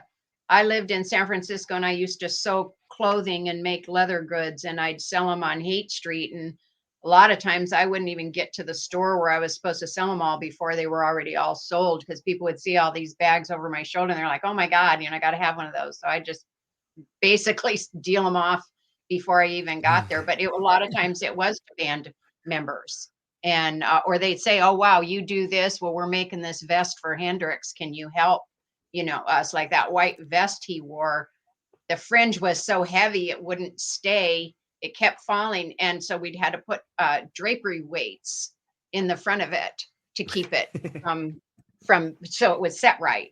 So it's just stuff like that. That was really fun, and beading, all that kind of stuff. It was a great time. Yeah, it sounds amazing. It's when I think of getting to be in Hawaii and surf. You have a quote in your book that says, it feels awesome to, or smoking hash in Afghanistan is a lot like eating sushi in Japan. I just thought to myself, like, that's such a beautiful quote. Like, that's the Mecca. That's where it is, right? That's true. What? That's fun. Yeah. Was it? So when you, what was it like to be? If I just take it back to Afghanistan for a minute, there's a story in there too where you talk about making you get the crystals and then you make the oil out of that. What's the real difference between that oil and the hash? Like what's the real difference there? I mean, obviously the consistency. Well, it's the strength. Okay. And what it is the I don't know why it's stronger. Maybe it just is condensed or something. Well, you have to use a medium to make the oil too, and the hash is just pure. Yeah. You use like alcohol to get the THC out of the crystals, and so that I think condenses them more than making just the hash concentrate. The concentrate. Right. I never really liked that oil, though. I have to tell you. The hash, why? When you have the hash, it's such a pure product. You have the growing plant, you get the crystals off of it, you press up the patties, and you smoke it. And that's just right, a natural, thing that's been done for thousands and thousands of years. You feel so ancient. They figured it out, and it does. Smoking the hashish gives you a different experience than any of the byproducts or marijuana or anything else. It kind of takes you and puts you in this place. Yeah. And if you let it, it will do it. And that's why we like smoking it in the morning first thing, because there's nothing like starting out your day from the right place. Right. The place where you see it all as one, where you feel it all as one, and you realize that, this is what you are, this is what everything is. And from there, you can go on and make your day, do what you're going to do. I always say, when this was my experience with the hashish, is when you smoke it, it starts in your heart. It just opens up your heart, and then it moves up and opens up your mind, and then it moves up. And I just use this as a metaphor, whatever, but it's like a lotus blossoming and another one blossoming out of that.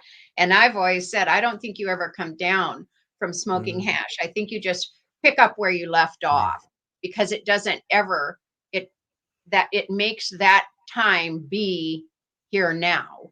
And then when you move on to the next time you smoke it, you just pick up where you left off. That's just my own personal, I have nothing to base that on except my own personal experiences. But that's what's happened to me every single time. So I have a pretty good But thing of it. Only the Afghani hash does that to you. Yeah. The other hashes from the other countries, they don't have that. And we don't know exactly why, but it's thousands of years old, their tradition. But another thing is too, that the Afghan people in Afghanistan, they were Sufis. They really weren't Muslims. And the Sufi religions do different things to have you have that experience. And, I'm sure you heard of the twirling dervishes and, the people that they have different methods. This group would smoke ash, and then they would just start twirling until they fell down on the floor. And then they would have that religious experience. So they had different ways, and one of them was smoking the hash. That was one way they could get to this state in their mind where they could experience something beyond this level. And they had it down to, for thousands of years. Right. They knew the what they Afghani were hash doing. was pure. There was gum Arabic and some of the hash from other countries. There was opium and some of the Nepalese, and in India, they put cow poop in everything. So it's just, that's just part of the ingredient. I mean, a lot of times it's ash, but still, there's something added. Didn't press it up. They would press it into blocks. And it's not the same. No. Something happens in that kneading process. It's the twisting. Yeah, the twisting molecules. and something happens to it in that process that changes the product, where when you smoke it, it produces that certain effect. And I mean, I'll get a lot of negativity from all the new modern people and everything. But all those oils and those super hashes and all those things, you have to use equipment to smoke. You have to use burners and bubble it up and 5 levels of screens and stuff like that. A lot of paraphernalia. It doesn't do it to you. Yeah. More stronger isn't better. Yeah. And I know a lot of people like to smoke it for the rush and the taste and all that, but that is really a perversion on the original hashish. It's not hashish. No, not at all. It's something else. Yeah. And that's what's real popular today. And mainly because the process of pressing the hash has been lost. There are very few people that know how to do it. Me being one of them. Yeah. I'm kind of famous for it. Yeah. But something happens. We don't know what it is. Something happens in the process. Like pulling taffy. How you keep pulling it and then you end up with the same thing with the hash. You keep pressing it, heating it up, pressing it more, heating it up, pressing it more, and eventually you come out with something that's quite different than anything else. And that's the hash we brought back. We call it Primo, and it got its own name, Primo, but that's what it's called. And it's just different. That and these people that I'm not against them with their super strengths and everything, but I tried it before, and we've a friend of ours. Yeah, almost made me pass out and give me a buzz, but it's not the same. Those what do they call them? Concentrates aren't really hash. There's something else. There's something else. They're kind of like that oil used to me, which was really kind of too strong. It didn't really have its place. It's a novelty and people love it. And some people, hey, you fucked up or what, man? Yeah. But that's not our goal. That wasn't our goal. Yeah. That's what you see today. And like I said, I'll probably get the young people go, hey, well, you don't know what he's fucking talking about. Yeah. You know, well, we finally had a friend of ours who makes it, and we knew he was making it out of good stuff, but we still had refused, the offer to smoke some with him. And he had to get, like he said, all the screens and and we finally, one day, he was just bugging us, and he said, you can't knock it. We said, we're not knocking it. Enjoy yourself. We just don't want to partake. And he talked us into it. And we said, all right, we'll try it, because we knew he made it and it was from his stuff. So we tried it, and we both were like, oh my God, it left the worst taste in your mouth. It gave you this rush, which I guess is the thing. I'm not sure. And we had to go outside, and we were kind of dizzy, and we had to go eat to just, get everything straightened back out. And even then we're like, oh, we're never doing that again. So, well, through the years, we've had different people. Oh, hey, I made this. You got to try it. It's always the same. It's never going to be what Primo is. It's never going to have the history and what do you want to call it? Time proven. That you're going to get from the hand pressed Afghani. It's the love. Suppressing it with the love. Knowing it's so good. We've had different experience. We're involved in, making hash and selling it during the days since 97, once it was legal but not legal, and we were involved with several dispensaries. And we kind of had it going. They were buying hash from us quite often, and they wanted to start having seminars and have on a Saturday have a thing where we would come in and talk about the hash and people could smoke it, and we were just getting into things like that. And then that's when they made it legal. And then those people, they just, walked away from us. We couldn't deal with them anymore because we didn't have the licenses. Yeah, we didn't have the millions of dollars to get the license, and we didn't want to get involved with, the man. So it's kind of, it's kind of been pushed aside or lost or whatever. But I still think there's a good place in the market for that. And, it's a basic price because you're not taking all these concentrates where they have a lot of money of marijuana in the concentration. So they're expensive. You can pay $90 for a gram or something, or a half a gram. And it is kind of ridiculous. Where we were selling our grams, they had them for sale for $10. Wow. And they would tell us we had several dispensaries we were dealing with, but they said, well, who buys your hash? We said, who's that? They said, the old guys. What it is, these young guys, they don't know what it is. And so they were really pushing us to come in and educate the public. But that's when it changed, and we were just locked out. Yeah. They closed their doors, and it was kind of over for us. Right. Our first book signing for Brotherhood Hashish, we had rented a big place, a music place, but it was a really nice place with a kitchen and everything, and had a lot of couches and everything sitting around. And we had set up 2 little areas with 2 little water pipes, and you could smoke as much hash as you wanted. We've done that at several of we've done that our private talks, private places. Yeah, where we do give lectures and things like that. And we always have a free hash. You can smoke as much as you want. But the thing is, it gets you so high. Right, that's an easy thing to do. Nobody's totally. Take one hit. In fact, I can only remember at this one party, this one girl came back for seconds. And she took some big tokes again, and she says, I have a high tolerance. But she was the only one. Everybody else, so... Everybody's, I'm good. It didn't take much hashish to, put the, and then that would last for several hours. So it's easy to say smoke as much as you want because it's not that much. To get really, I always say it's the best bang for your buck. Yeah.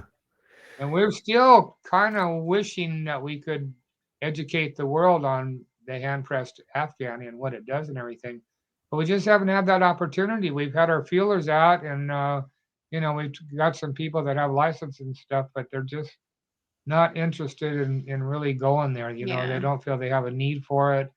And so we're still kind of,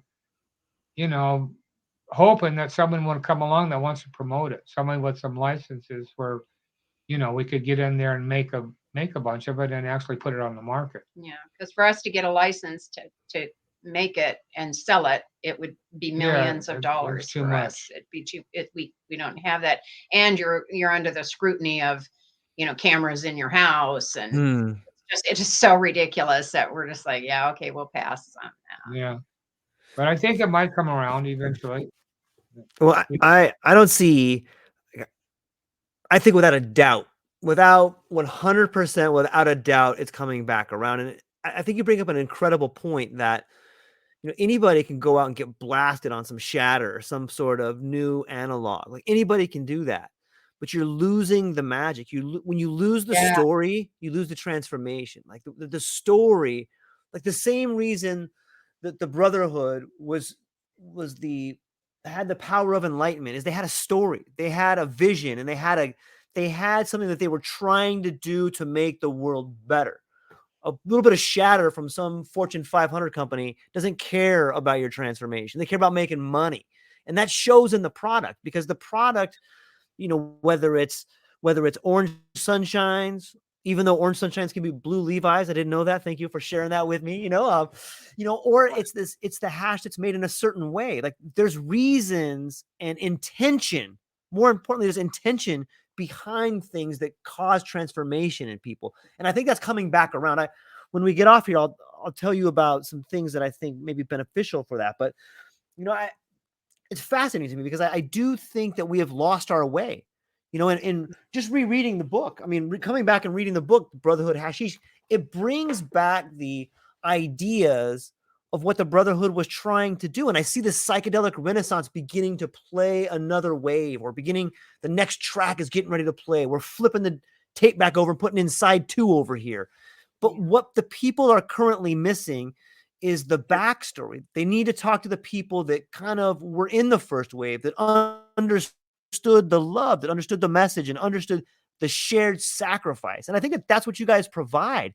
I think that the book I think that this first book, because it seems to me like Wendy's probably got 5 books in her, and I think Ronnie's probably got another 4 in him. And I think that these stories, you know what I mean? I think it's the stories that help people understand not only where they came from and what's important, but what the future looks like. And when we start thinking about the ruins in Turkey, when we start thinking about the road trips that were made, the pilgrimages that were made to Afghanistan, I start thinking about, the mythology of it. Like I think back to the Greek myths of the Iliad and the Odyssey, and the Greeks telling stories, and, the different sorts of rites of passage that happen. And I think that's happening now. And I know I'm kind of rambling right there, but I agree totally. Okay. Yeah, It's usually coming back around. And then one thing I tell everybody, that they can't do the drug war again.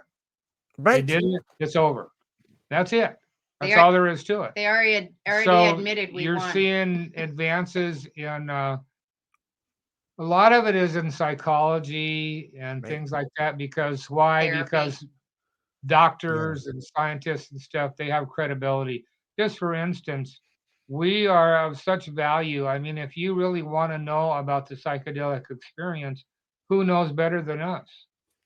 Who's taken LSD 100 times, gone out and laid down in nature over and over and had these transcendental experiences? Well, we're the ones. But no one's going to talk to us because we don't have a PhD, and they're just not interested.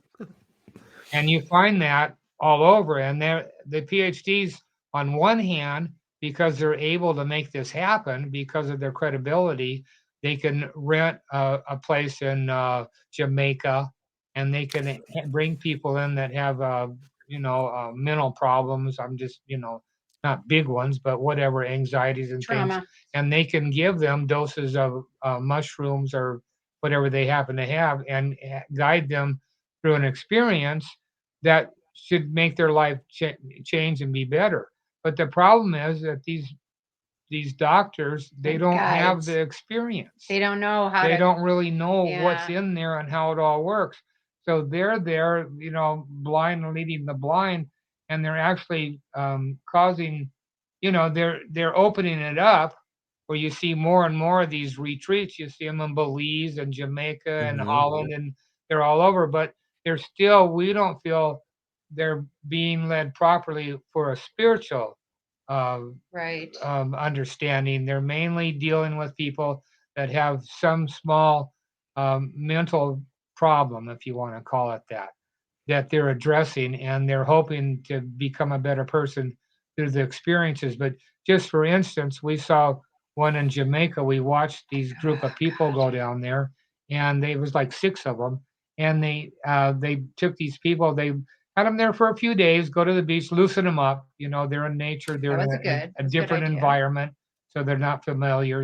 Because one thing is, if you're in a familiar environment, like if you take LSD in your house, there's so many things that can be distracted. But if you go out into Palm Springs in the desert, there's nothing there to distract you. So you're wide open for your consciousness to expand and experience what's inside of you. But these people that we watched their thing, there was like 5 or 6 of them, and they each had a guide. And they were all laid out on these tables inside one room, and then the guides were kept talking to them. They kept touching them. It's okay. What are you feeling now? We're like, what's oh my going on now? God, get away from him. And what's going on is that you really, the guide is there when you don't realize there's a guide. The guide's there understanding what you're going through, but just let it all happen. Yeah. The only time the guide would ever come out to get involved in your experience would be if it wasn't going right. Yeah, if you started getting up and being confused, then they can bring you back. At that point, but as far you got to go within, and if somebody's touching you and talking to you, you're not going within. They are distracting you from what could be the best thing that ever happened to you. But what's coming from this is general acceptance. Right. Mm-hmm. Where now you've got ayahuasca groups around the country that are legal. You still have the peyote Indians are still legal with their peyote, in Arizona, and a lot of the mushroom, what's it called? Psilocybin. Psilocybin. Yeah, a lot of them have access to that now. The doctors and scientists and whatever experimentals, they can get it. So it's opening up, and what I see coming of it is eventually it'll get to a point where some people realize, hey, well, there's something more here than just therapy. There's actually something here that can give people the religious experience.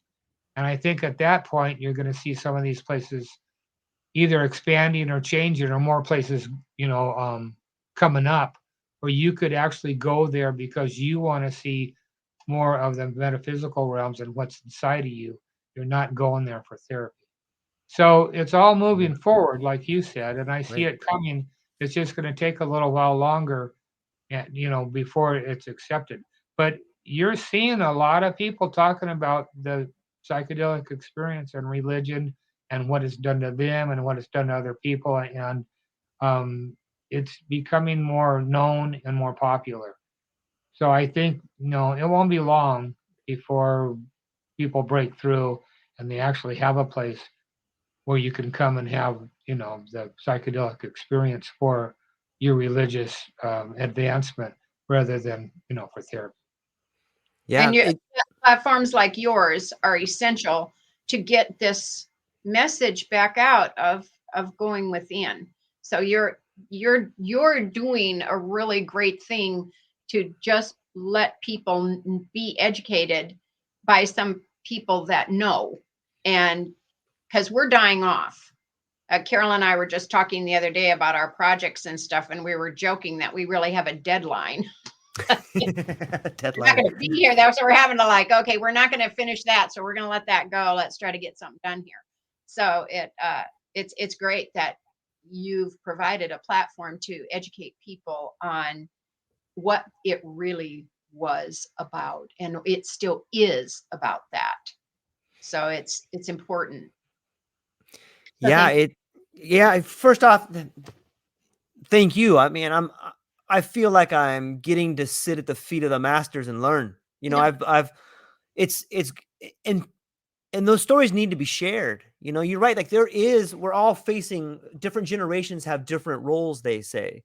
And it seems to me that your guys' role has gone from people who have done it to becoming the teachers now, and writing these books. That's why it's important, Wendy. You should be knocking these books out. And Ronnie, you should have more books coming out, because these are the teachings that people are going to read. This is the psychedelic prayers of the next generation.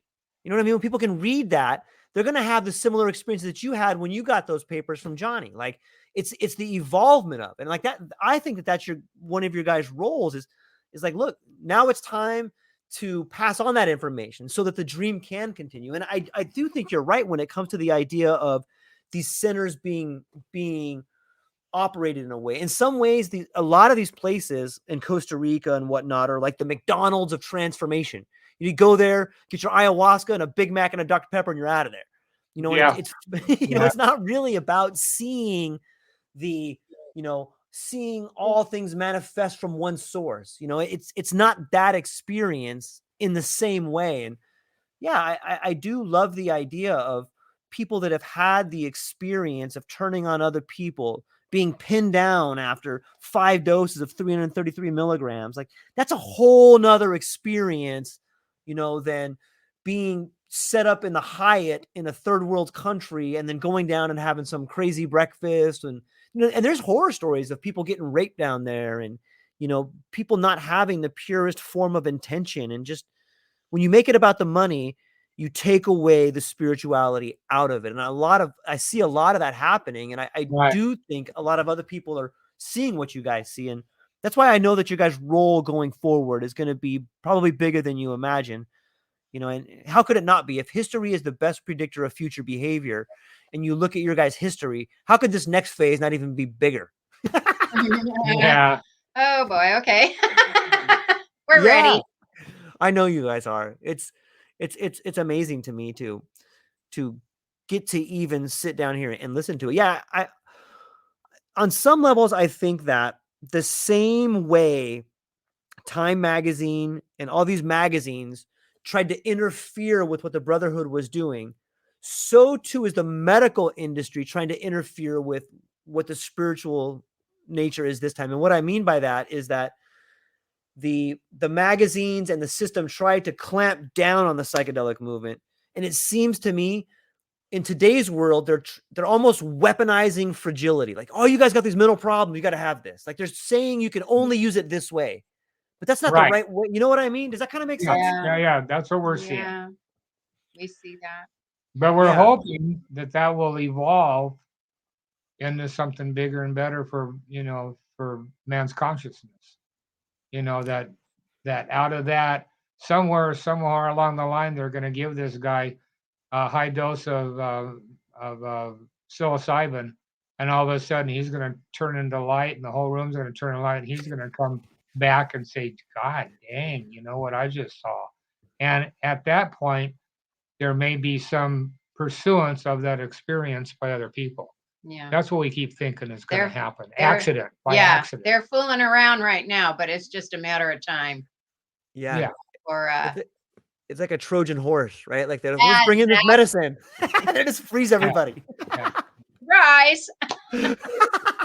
That's so funny. Yeah. We're hoping. And when the younger generation, like we're around a lot of the younger kids and they're all like, yeah, we want to do it. How'd you do it? We want to do what you did. I don't think you can ever do what we did because it's a different time. You can't, like for sure, we were willing to sacrifice everything. We gave up, moved out to places with no electricity and, with no plastic, no makeup, no nothing. And we were ready, willing, and able to just jump into that. But the difference between that now is that we were getting a house, for $95 a month. That same exact house rents for $2,500 a month. Well, that puts it completely out of someone's range to be able to, even if you're still just working as a waitress or a maid or whatever, you're working at the bank, you could function back then easily and go out on the weekends and then turn it into a full-time because you realize that you were needed. But that's what it's really hard for the younger generation. I always just tell them, well, you can start just by quit using plastic. Purge your house of all your plastic. Don't use plastic bags ever. They really need some guidance. Something has to come up for these younger kids. There's so many of them that dressing like hippies, going to Grateful Dead concerts, you know what I mean, doing all those things. But it's not the same as us. I think that they might be in a little shock if they realize that, well, when we looked like you, and what we were doing in the world, we weren't served in restaurants. Yeah. You know, we couldn't go to Knott's Berry Farm. We couldn't go home. Our parents wouldn't let us even to a funeral. You couldn't go. You know what I mean? There was so much against us and what we were doing, but we believed so strongly in what we were doing that it was right that we were able to put up with all these things. Yeah. Not having long hair. You know, when we were first started out, no one had long hair. Now everybody has long hair. Right. So we destroyed that house that they were trying to protect themselves in. But yeah, the kids, it's really hard for them now to try to do anything. And the other thing that people don't realize, now I'm just saying I don't mean everybody, because everybody is an individual. And of course, I don't know why everybody expects, like, oh yeah, well, I knew a hippie and he got drunk. Oh, well, that's it then. Yeah. But, they don't realize though that we did not drink alcohol. We did not smoke cigarettes. We ate a pure diet. We tried to get to shun any preservatives, and we were very organic and made our own clothes, and stuck to the cotton and got away from the polyester and all that kind of stuff. Everything all natural. And we were willing to do that and go there and yeah, we made mistakes and stuff. For one thing, we were children, and we were just trying to figure it out from a point that we never had. There were no health food stores.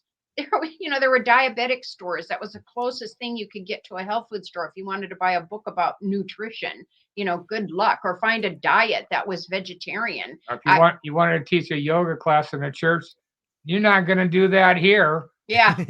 You know what I mean? Okay. It's a yoga class. Yeah. No, I had to tell the lady when she was refusing me to rent the room in the church, the community room.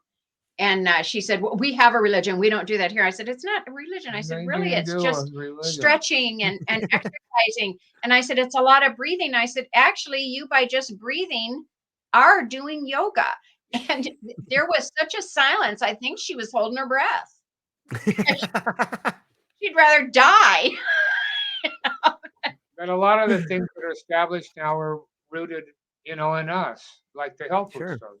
There weren't any. We had maybe the first one in our Mystic Hearts. And, like the same thing with the yoga and all that. And then, we were searching too. A lot of these yogis would come over from India, or religious teachers and stuff, and they would get followings, But for some reason, you take those guys out of India, out of the mountains, and put them on the streets here, the distraction changes too much. And there were big problems with the gurus taking advantage of the groups, and that gave the whole thing a bad taste. And then once again, when you have so many people and then you just focus on one little thing, like for instance, at Woodstock, 500,000 people, and everybody's like, oh yeah, everybody was so loaded. I'm like, do you know how much weed it would take to just give each person one joint? Like the trains. Yeah. Full.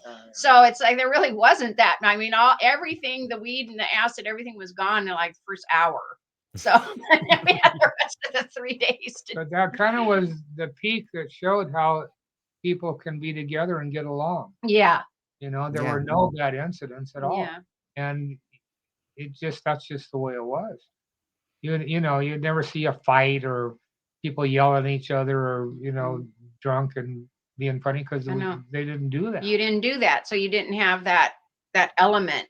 You were everybody was making a conscious, constant effort to be the person they really knew they could be, the productive, helpful, loving, giving person that you would want people to remember you as. And everybody made that effort. Everybody had the same opportunity to become enlightened. What they did with it was their own karma also. And when Johnny died and the indictments came out, and that was just a really hard time. And there were some people that resorted back to drinking, and then all of a sudden Coke came on the scene.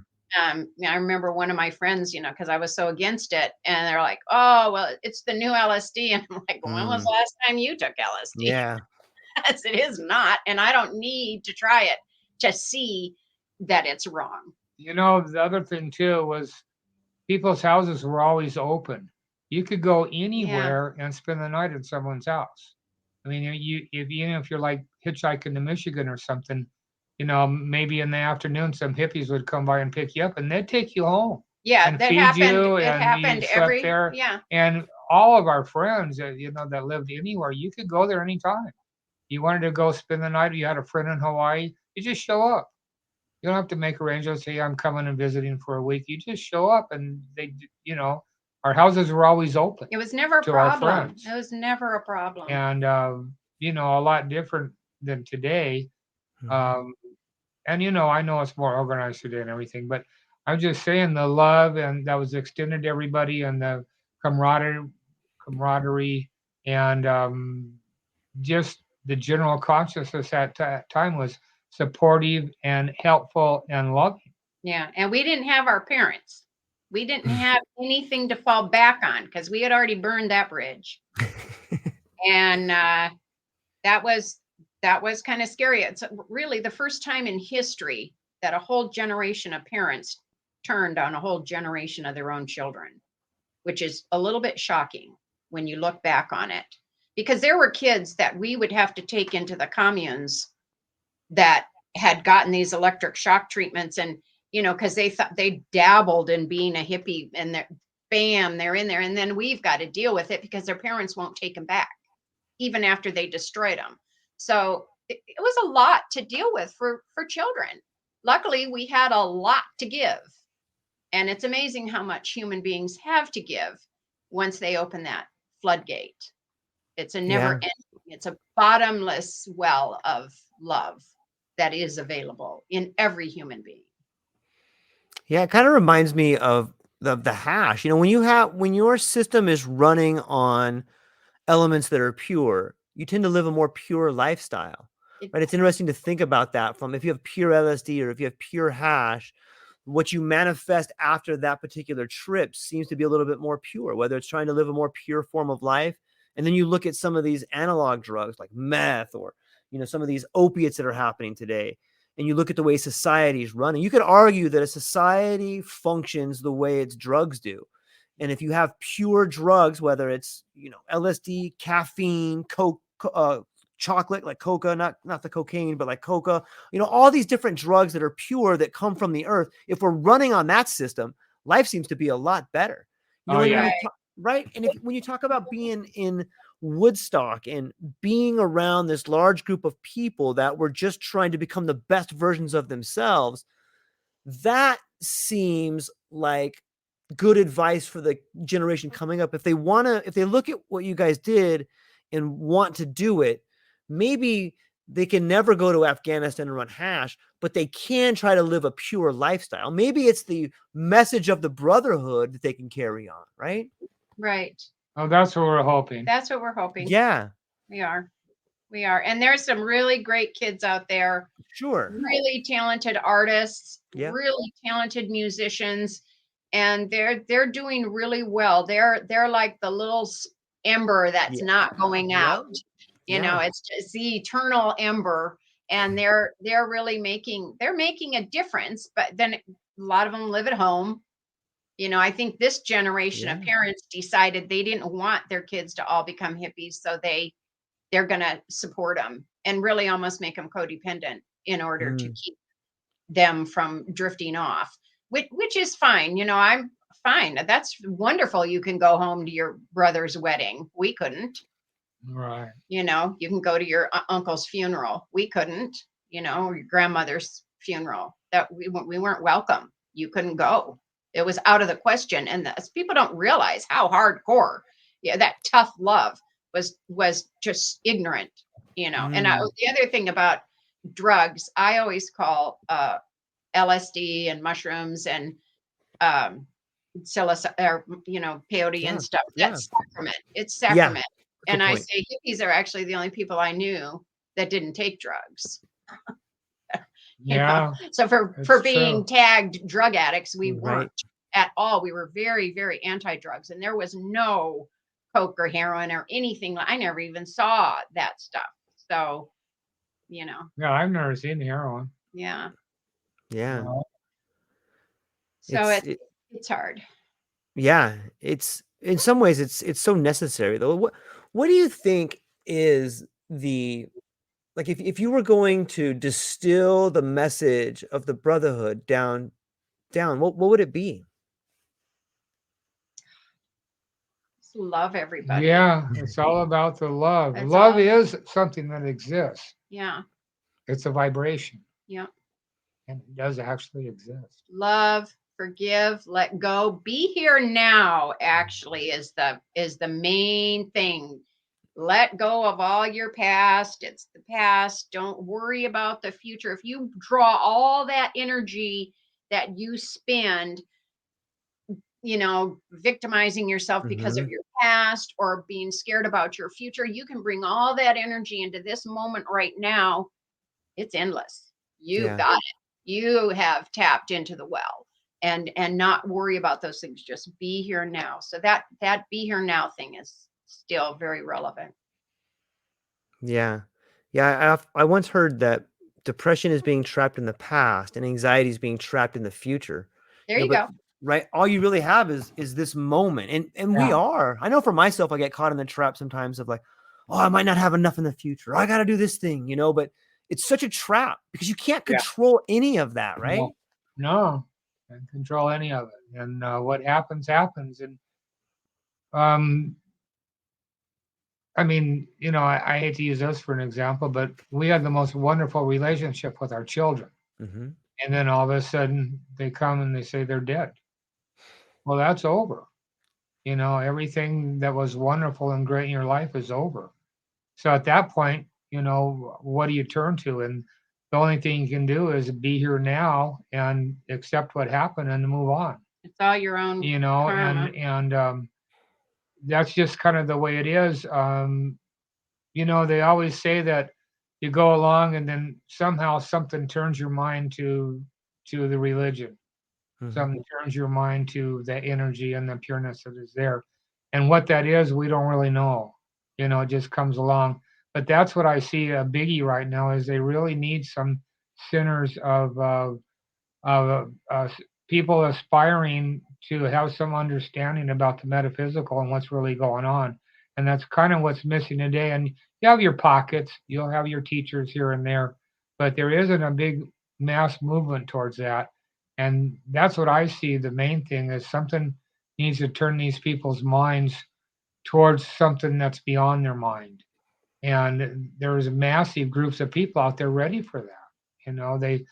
They think, oh, like we have this one young friend, 22 years old, and we were talking to him. He said, "What does it matter?" He said, "They're going to just blow the earth up anyway." And that really was his thing as a 22-year-old. He didn't have a lot of motivation to move forward in anything, trying to live his life and do the best he can. But his bottom line is that the powers to be are just going to blow everything up, and nothing's going to be here anyway. And you see that emerged everywhere, and everywhere things are bad. And that's not just our country. That's a lot of different places. But somehow some movement has to come along again, like LSD, to turn massive amounts of people towards the inside, towards their real consciousness and really have a desire to learn about what's really going on here other than us living in this illusion or just da-di-da, we're going on in our day and then you die. And, well, what's come of that? What have you made from your life? What advancement have you done for the world and for your own spirituality? Great point. I think it's happening. I see people turning away from the machine. I see people walking away from, jobs where they're promised security in order to become the best version of themselves. And like, this is where I think it gets back to different generations. Like, I don't really believe in coincidences. And I think the fact that the reason your story is coming out now is because kids in their 20s do need to see that it's possible. They do need to see that you can create something out of nothing. If you're willing to believe in yourself, and if you're willing to have the courage to stand up for what you think is right, then you can become the best version of yourself. And when you do that, that's your gift to the world, right? Like, look, I did it. I became the best version of myself, and I'm not comparing myself to them or them, but it's me, you know. And I think that's what your guys' story does. It's the individual person. You have to do it well. That's a weird turn on the world one person at a time. So you know what may come about now. You know that when Buddha was alive and Jesus was alive, that there was no writing. There was no language. Nothing was written down. All these stories about Buddha said and Jesus said, it happened. The people wrote it 100 years later. How they have any idea what Buddha said? What did you have for dinner last Thursday? But what could be very common is in 100 years from now, somebody's going to pick this story up and they're going to make a religion out of the brotherhood and the people involved. Isn't that funny? I wanted to, one thing I think is interesting. It's just a side note, but there's always, I'm always into the be here now and to pull all that energy and into the present moment. And the present moment is called present because it's a gift. It's a present, and it's a gift for you to cherish each moment. And I just love that it's called the present. Yeah. And you're right about, trying to set up the future or, dwelling on the past and everything. That, that stuff's all useless now. The only thing that's of use is this very moment, what you're doing and how you're interacting with the world. And you'll find if you center yourself on that point rather than what's going to happen tomorrow or what happened yesterday, that your life gets better. It gets revealing. You start seeing more because your mind isn't so far off in the future, busy with those thoughts or from maybe bad experiences or something that happened in the past. And it just gives you the opportunity to open up. And you have no control over any of it anyway. What happens to you tomorrow? And that's kind of what I was bringing up with our boys, was life was going along just great. And all of a sudden one day it's over. And that happens to a lot of people in a lot of different ways. And, so the only thing you really can do is try to be present in this moment. And as things come up, deal with them. Do the best you can. After that, let it go. Be as loving and giving and, give that homeless person your leftovers or, whatever you can do to help anybody at any time is. Yeah. And even little things make a difference. And they also make a difference in yourself. If you go out of your way to do something kind towards someone, it actually changes you. It changes your demeanor. It changes the world and made it a better world. And that's really where our focus should be, is on helping others, because that's where your happiness comes from. Right. That's what I was going to say. From the studying Buddhism, Tibetan Buddhism, for all these years, a few things we've learned is, a lot of things, but what was I going to say? Oh God, I lost my thought. Tibetan Buddhism and helping others. Oh yeah. Okay. Right. Oh, thank you so much. So they have a saying that thinking of yourself brings suffering and thinking of others brings happiness. And that's so true. And they have a real thing of rejoicing in other people's success. So if they play a game and you're so happy for the person that won, you don't think, oh man, I'm fiercely competitive, but I'm also very happy when we play dominoes and stuff. And I always say it's an opportunity to practice, good sportsmanship and being rejoicing in someone else's thing. And when we were in the village where our son was reborn, he's a little Tibetan refugee village in North India. And they had a little pool hall there, a little snooker table snooker table. So of course we come in and we're like, hey, let's have a contest, and then we got prizes for every single person got either a pair of socks, t-shirt, something, food. And then the winner got a pool cue from here we took. And so that was a really big deal. We thought it didn't mean a thing to them, but, the contest went from morning all the way through the night, and finally 9 o'clock till past midnight. Yeah, 9 in the morning till past midnight. And I I left our house and went, they came and told me, hey, they're coming up to the end, because I wanted to see it. And so I went in and watched the 2 last players. They were all Tibetan, play. And I'll never forget the moment because I couldn't tell who won. They were both so happy for each other. It was like that in all the games too. Yeah, it was like that in all the. We filmed it. Yeah, we filmed it, and watching the film, you can't tell who won. You can't never tell. They were both so happy to have been able to play the game, and the winner was the winner. Yeah, and they were so rejoiced in that, and what a lesson. Yeah. Okay, I still got some work to do. Yeah. So there's little things you can do in your daily life that actually will change your life and make you a better person, and actually you reap the benefits from it also. That it's just mindset. When some bad happens, some car jumps out in front of you or something, instead of getting upset with it, you just kind of let it go. And when you come across someone that maybe needs advice or help, or even physical help, if you're able to reach out to them, it changes you as a person. And it really does. Those things, they change your mind. They make you peaceful. And these things radiate, and people see it in you, and then it spreads. And that's the only way back, is through kindness and helping. There is no other way. Yeah, that's really well said. Sometimes I think of myself as a pattern, or my life as a pattern, and you can really understand the frequency of that pattern if you use LSD, or you use some of these transformative sacraments in a way that can help you see yourself in a new pattern.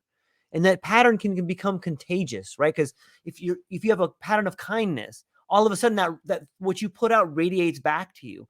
And you can see it sometimes. You can see it in your life when you change the way you interact with people.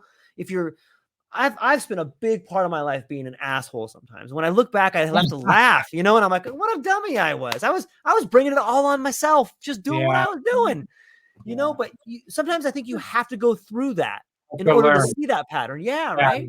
You have to work it out. We're working out so much in this lifetime. And especially if you've chosen a conscious life, you're then all of a sudden, now it's just a huge burden of responsibility to continue on this path of, not to be kind and loving and everything. And that's you have to work it into your life where that's natural. That's where your mind goes. That's where things are. And you start by one thing. Yeah. One thing to help someone.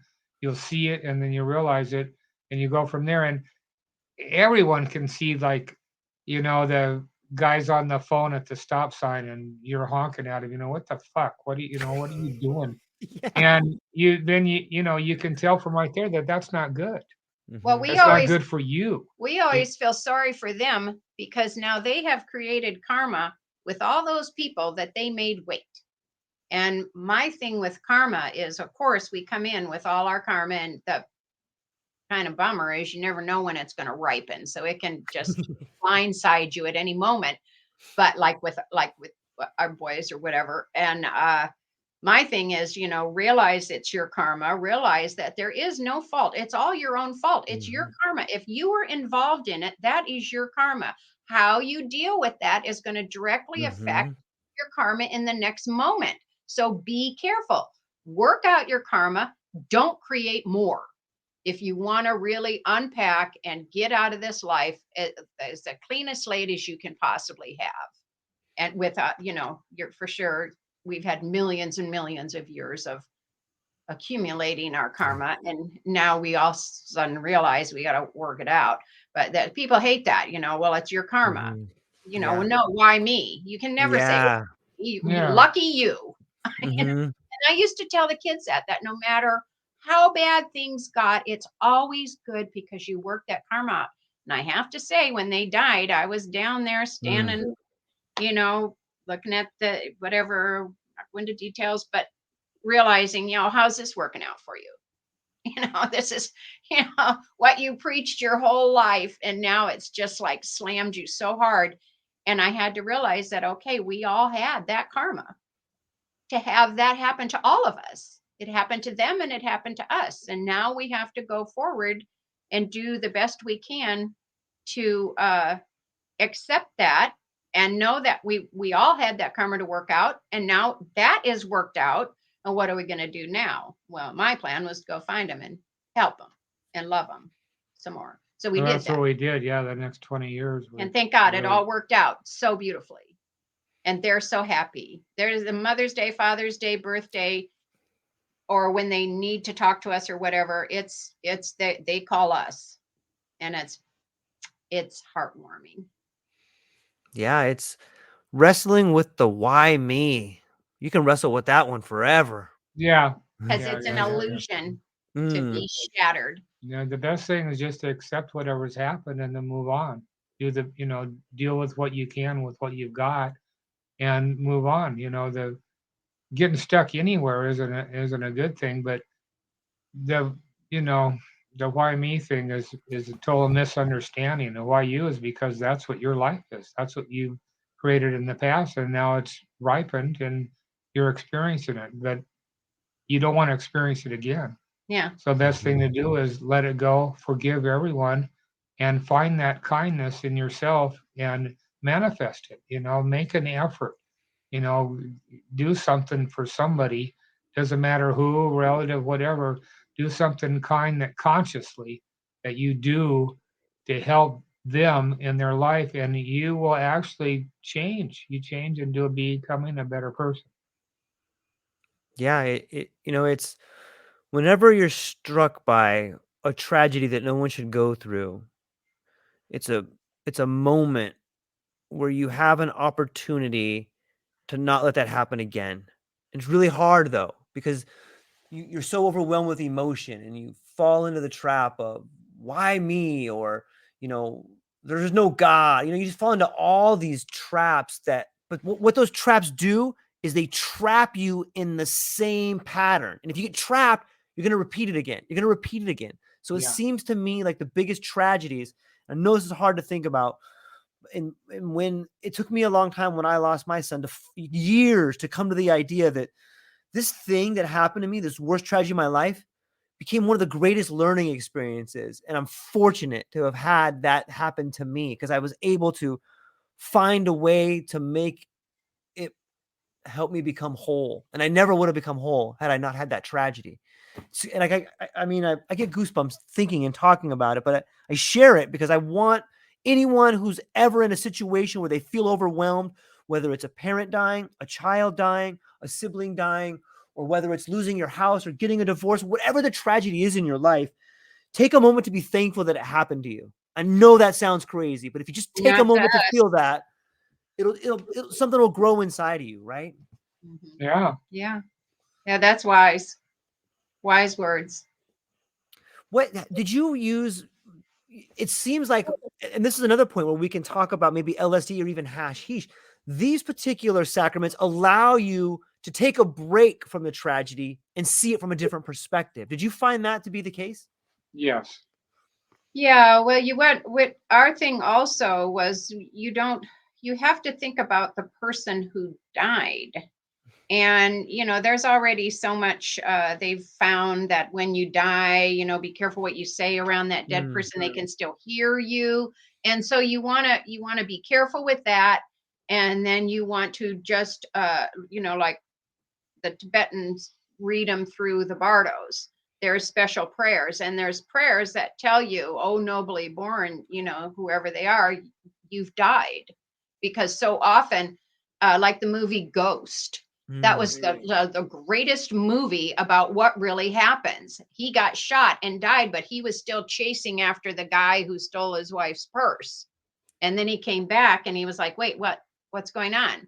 And that's like really what happens. So you have to have so much empathy for the person that died, because they're in the same state you're in, only they've crossed over to the other side. So, and that's why, they can materialize in front of you, or you can feel their hand on you, or you can hear their voice or hear their breath. And you really are doing those things. It's, people like to cut and dry.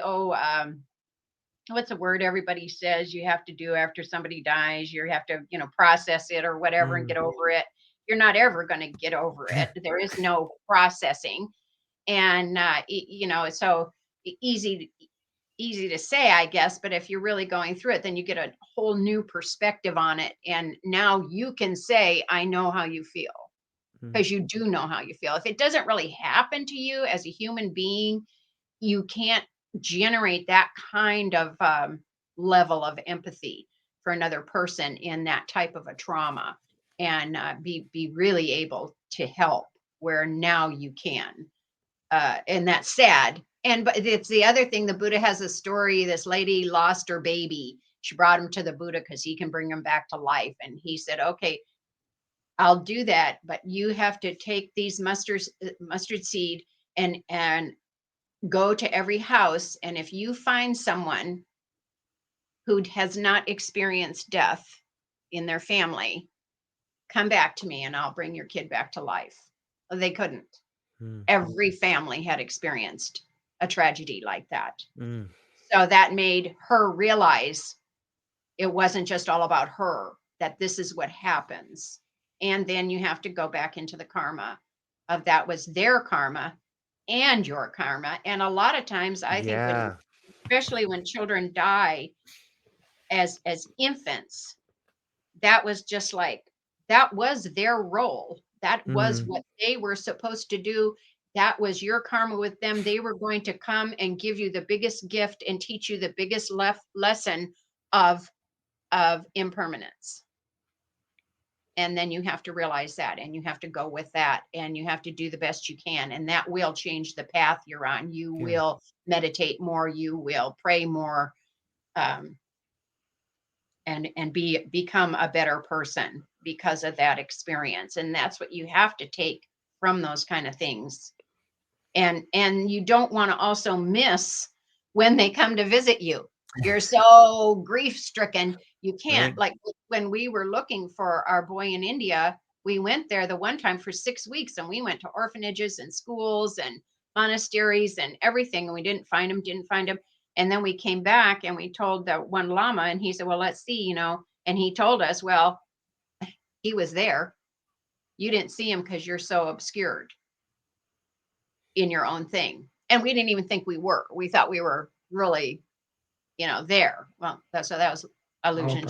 Illusion shattering.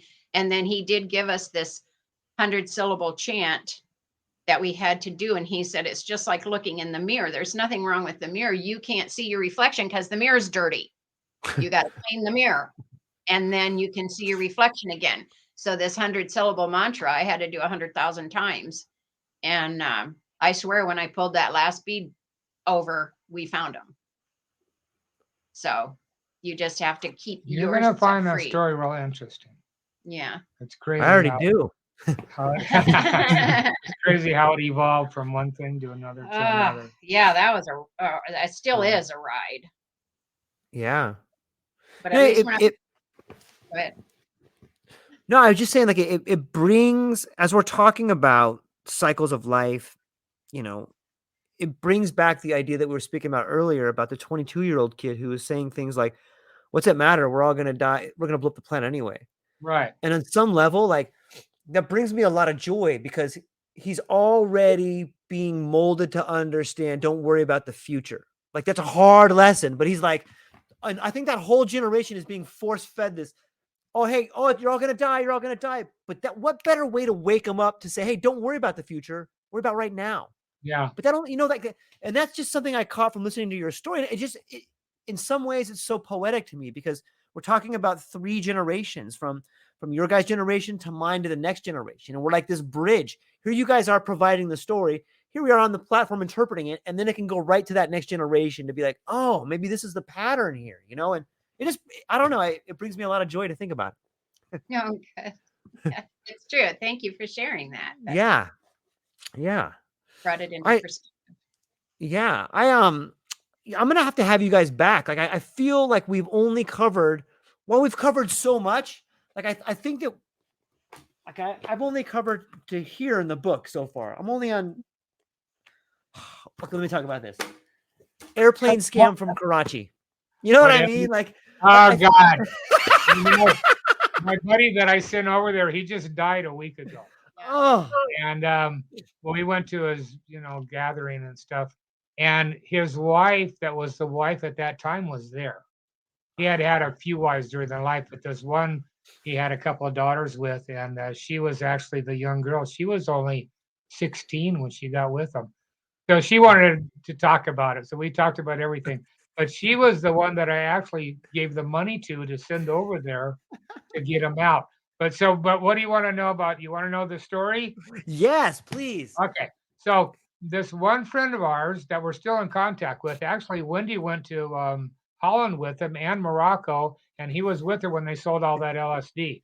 So she has history with this guy, from before. But his dad was an airline pilot, and he figured out how that you could get into those panels on the airplanes with the little key. You could get in the in bathroom. and the way it went was the airplanes came from the east, and they would make their normal stops: Tokyo, Thailand, blah blah, all the way, and then Oahu was their last stop because it was actually the entry point to America.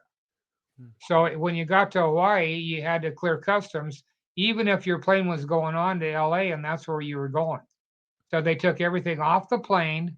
You went through customs, and they put everything back on the plane. You reboarded, and they took you on. Well, what made it happen was it was always the same plane. The one plane went from Karachi through Delhi and Thailand and Japan and all those places, stopped in Honolulu, and then went on to LA. Well, at that point, there was no check on anything. You could board a plane with any amount of luggage, with whatever. There was no check. There was no security check. And what you would do is you'd buy hash in Karachi, and you'd 20 pounds, and you'd get on the plane, and then somewhere before Hawaii, you would go to the bathroom, and you would undo this panel. You'd put your 20 pounds behind the panel, lock it back up.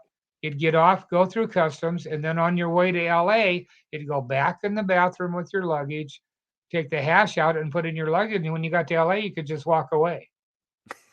So that was the scam. Real easy. Great scam. Great scam. And Man.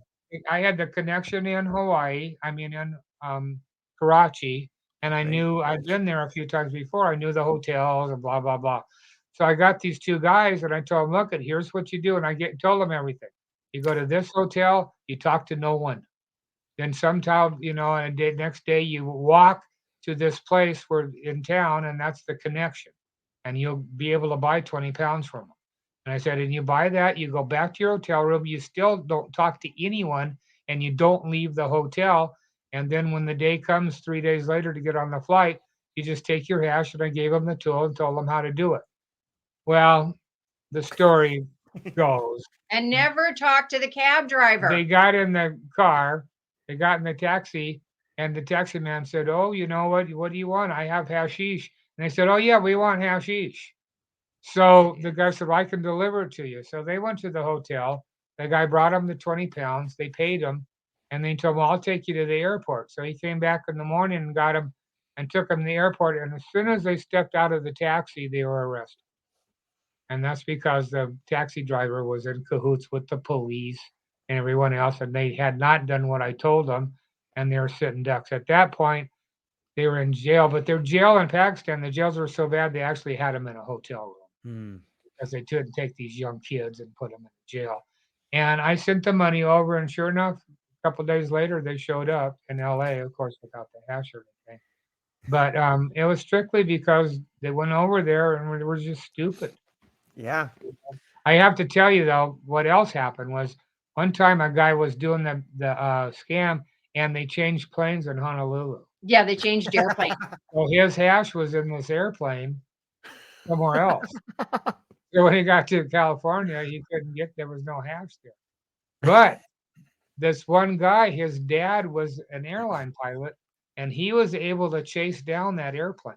He was able to find out through his dad's connections where that airplane was. And he actually flew to France or somewhere. They found out where the plane was, got on that plane and took the hash off. No way. That's Yeah. so crazy. Guys recovered. So Isn't that funny? yeah, that's a good. Yeah. That's a pretty cool. That's a story. great. Bad story for the 2 kids. Yeah. Yeah. Well, they should have done what I told them. Yeah, that's you got to be careful who you do stuff with. You got to be careful when you're smuggling hash out of Afghanistan. Yeah. Well, a lot of times people would turn on, if you were going to go do something big with somebody, you'd turn on with them and make sure everything was copacetic, that they were going to be able to handle whatever. And you had to be, man, when I did things, I was who I was, whatever my name was.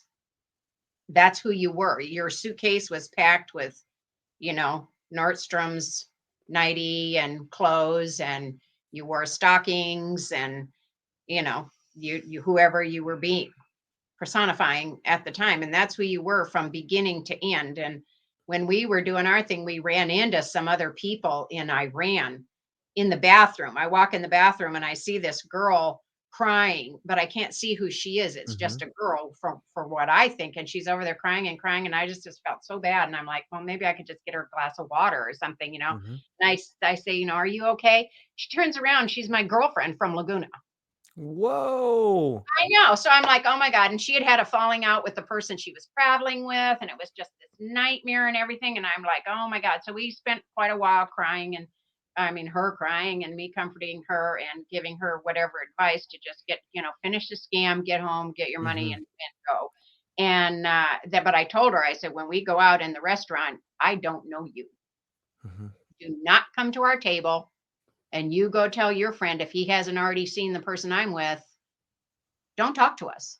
We'll party our heads off when we get back to Laguna. But as of right now, this is who I am. And that's who you are. And we don't know each other. So that's what we did. And that's how you do it. Yeah, that's how you do it. You can't do it any other way. You draw attention to yourself. You don't give $100 tips and, be ridiculous, or you're going to draw attention to yourself. So you're just, I was just on vacation with my supposed husband. So that's how you do it. And if you can't do it that way, and you want to party or you want to go do something else, that's where all the trouble comes from. Yeah. Bummer. Yeah. You mix too much pleasure with business, it gets in the way. Yeah. When I'm wondering, like, Wendy, Ronnie was saying that, something along the lines of 10 grams of LSD, and I'm sure, Ronnie, you've dealt with large quantities too. It's, in the not too distant past, I've had an incident where I was taking some ethlad and putting it into an alcohol solution, and just a little bit got on my hand. And I'll tell you what, I felt it. You know what I mean? I felt it. Like, you got to be really careful when you deal with different forms and transporting it apart. Did you guys ever, like, what's the method for that? Like, it seems like it's, even though it's such a small quantity, like the crystals of that, it seems like it's pretty potent and can be kind of dangerous. What do you mean? Like, how, like, did you ever have to transport, like, if you take the crystals and then, like, you lay it on the paper, was that ever something that never happened in process? That would be something that happened, like, I don't know, later down the line or something like that? Really high. If you were tabbing up sunshine into tabs, right? You sit there for 8 hours making all these tabs and this assembly line thing, and your nostrils are all orange and your hands are all orange, and you don't realize it, but you've gotten really high during a little at a time, and everybody's in there. There's like 10 of you, 5 on one side of the table, 5 on the other, and you're all doing the same thing, making these tabs on these little cardboard things or wooden things. And I remember when we did that for all day long, and we were ready to go back down to the house, and it was in this big long barn thing that we turned into a tabbing room. But we opened the 2 doors, and there was this vista that was so beautiful, and we were all just like, wow. Because none of us realized. We never thought about wearing gloves. Yeah, we never it would get it into your system through underneath your fingernails. Yeah. Right. You keep doing this, and eventually it drives it in there. But like she said, it comes on a little at a time, and you don't realize after 6-8 hours how high you are. Yeah. And until something happens, like they open the doors or something. Yeah. Wow. And you just go out with the doors. But yeah, that was really common. Like I said, I don't know why we never thought about wearing gloves. We just didn't seem like that was part of it. Yeah. Well, when I grew up, I was very anti any kind of drugs because I was an asthmatic and I had allergies. So if there was a day that I could breathe and not have to take anything, I was in heaven. And I was a gymnast and a ballerina and a swimmer and, very active physically. And I had my one boyfriend, and he was older than I was, and he had this great Mustang, and he was a really great gentleman. But one day he says, well, I want to take you out to this place. And it was kind of a makeout place. So I was all, I don't know if I want to go there, So we went, and I said, okay. And we went, and then we were there, and he's all, open up the glove box. So I opened up the glove box, and he was in the service. He had just come back from San Francisco, and he had actual buds, not all crumbled up shake, but it was buds. And he said, do you know what that is? And I said, well, yeah, I'm not stupid. It's marijuana. And he said, well, you want to smoke some? And I said, no way. I said, I'm fine. I am so high. I thought I was just a day with just being able to be me was just so delightful to me. And so he rolls up a joint. He said, well, I'm going to smoke. And I already had, knock yourself out. It's fine. I'm not judging, nothing. So he's smoking, and he says, come on, try it. And I said, it won't do anything to me. I'm already as high as you can get. I'm so happy. And so finally I gave in, and he said, it's good for asthma.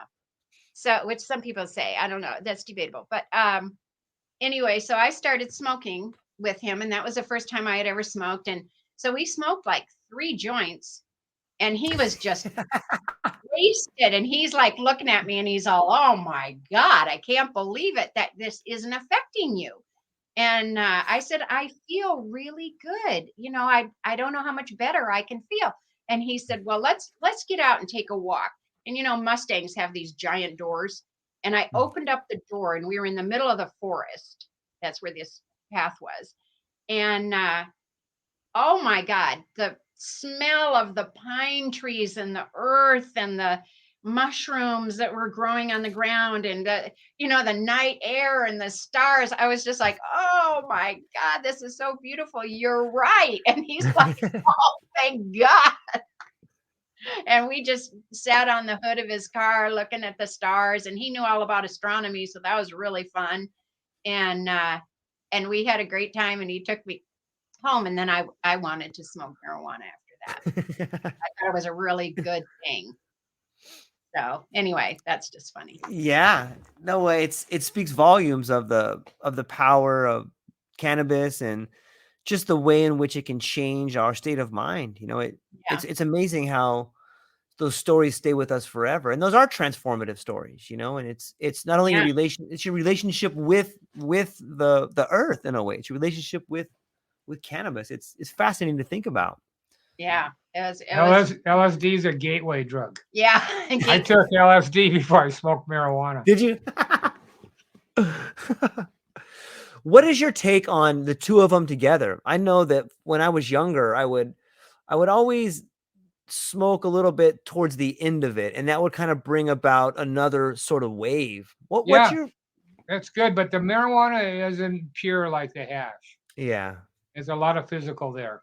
So in one state, it opens, whatever you want to say, closes your mind, whatever, opens you to the metaphysical side of things, but you also get a little druggy out of it. And it kind of brings you down a little bit. But if you have hashish, it's not like that. You just go back out.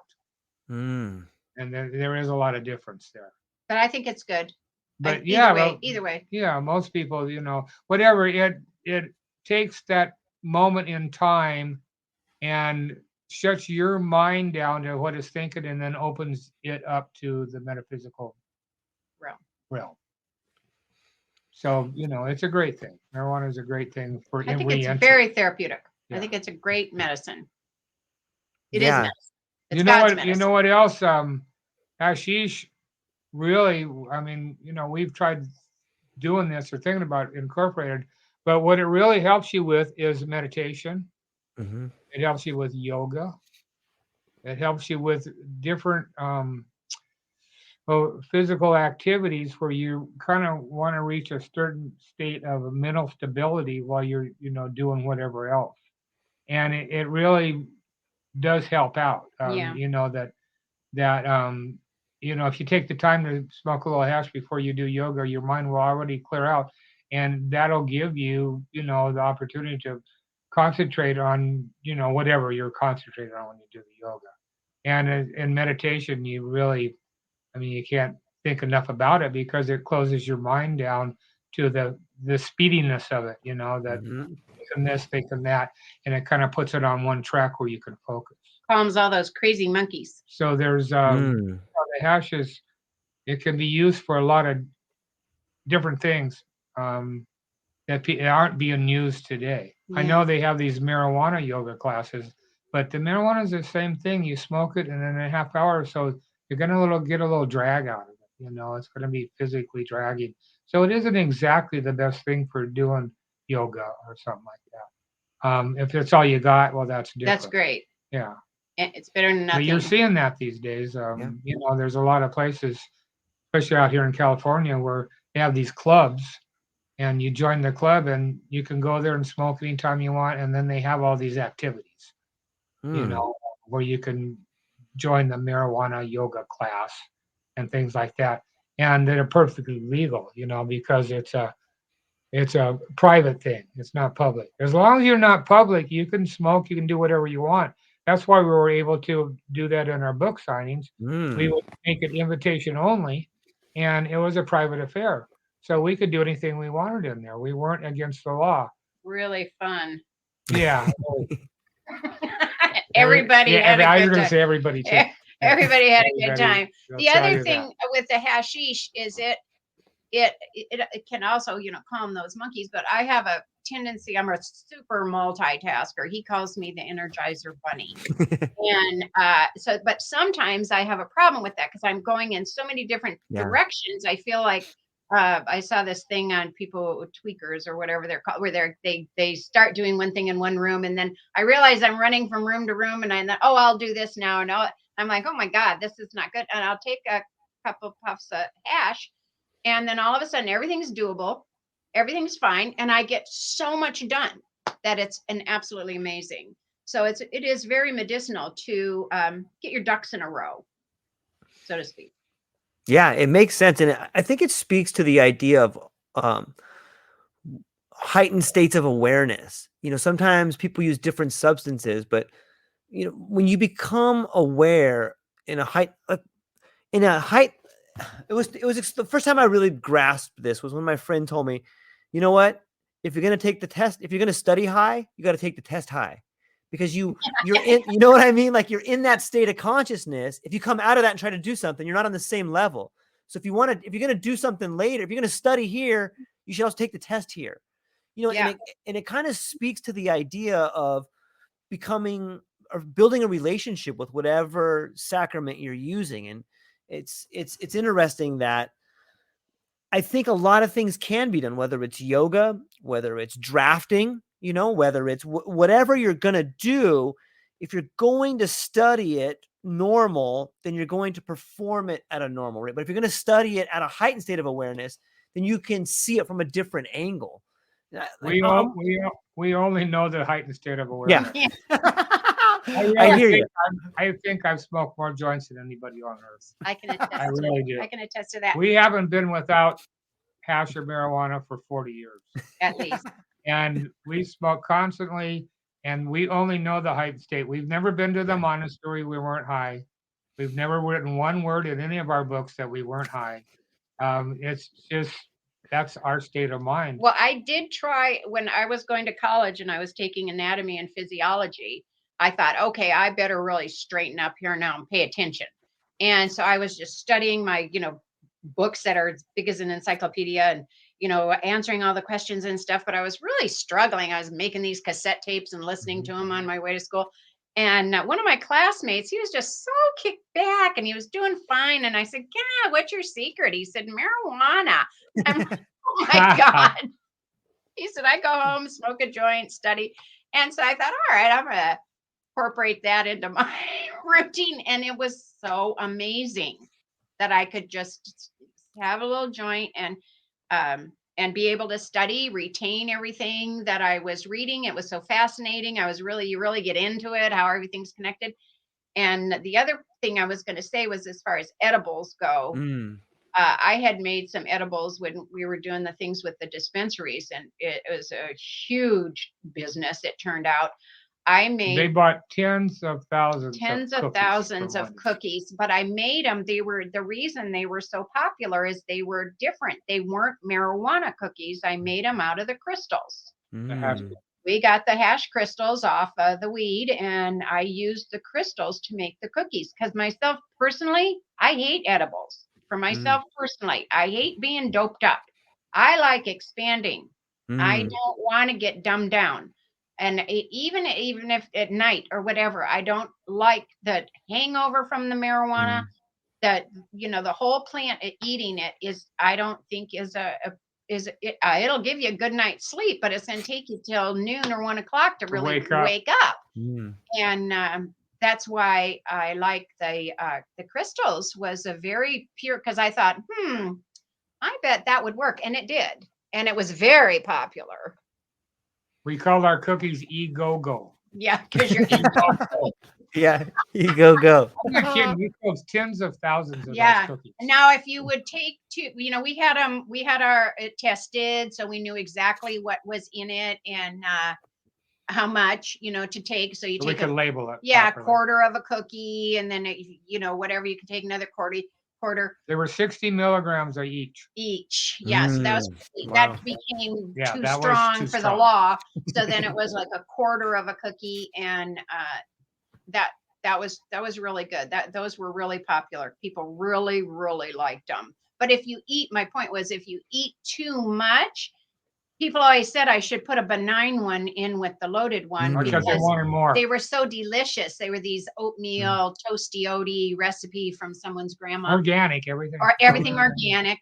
And because they'd always end up eating 2 or 3, and then they'd get jacked up and get a really high and stay up all night. We never had a complaint, because everybody would wrote their best song. But a lot of people called us and told us. Yeah. I didn't sleep at all last night. Yeah. My one girlfriend. I ate the whole cookie. She called me and she said, hey, go, man. When was it? And I said, well, you're such an over medicator. Yeah. That was your problem. So we suggested a quarter, which is still a pretty high dose. Yeah. But that would work for the medicine. Did they love those cookies. Yeah. Oh, God. It's funny. You know what? I was talking to some friends in Oregon, and they were talking about after marijuana was legalized in Oregon, there was this boom, but it's driven down prices to next to nothing. They were telling me, and part of me thinks maybe it doesn't want to be sold. Maybe the medicine, or maybe the spiritual nature, maybe it doesn't want to be sold for a profit. Is that too far out there to think? Is that what happened in California? No, I think that's fine. And everybody has to make a living. Right. But and there's overhead. But the thing, we were never for legalization. How come? Well, once you bring corporate in, well, then what? Yeah, then it's all going to be a follow the money. It's going to be over.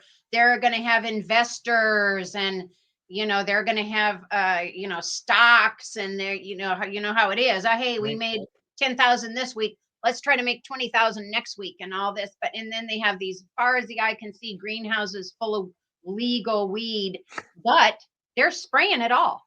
You cannot get organic, and it's feminized seeds. GMO seeds sprayed with pesticides that now they've made, governments made, that's okay now, because you can eat the tomato 2 days after you put this on. That's nice. Can you smoke it?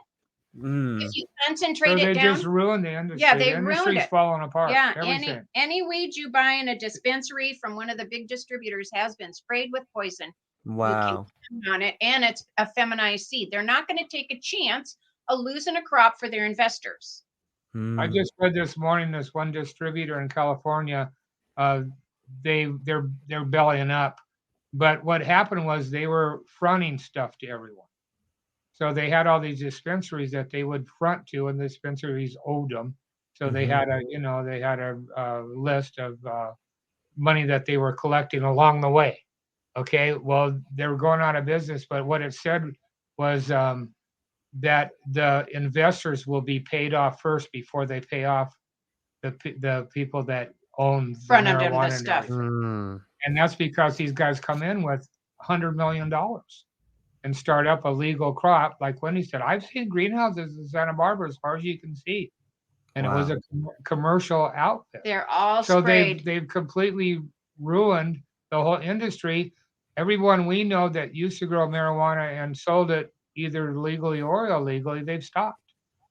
You can't compete because there's no money in it. And the dispensaries are, so you have to be licensed. You can't, that's what put us right out of the market. You can't get in because you don't have those papers. So these big corporate entities have come in, and why they're not in trouble because it's still federally illegal. I know. But somehow they can sell stock on the market.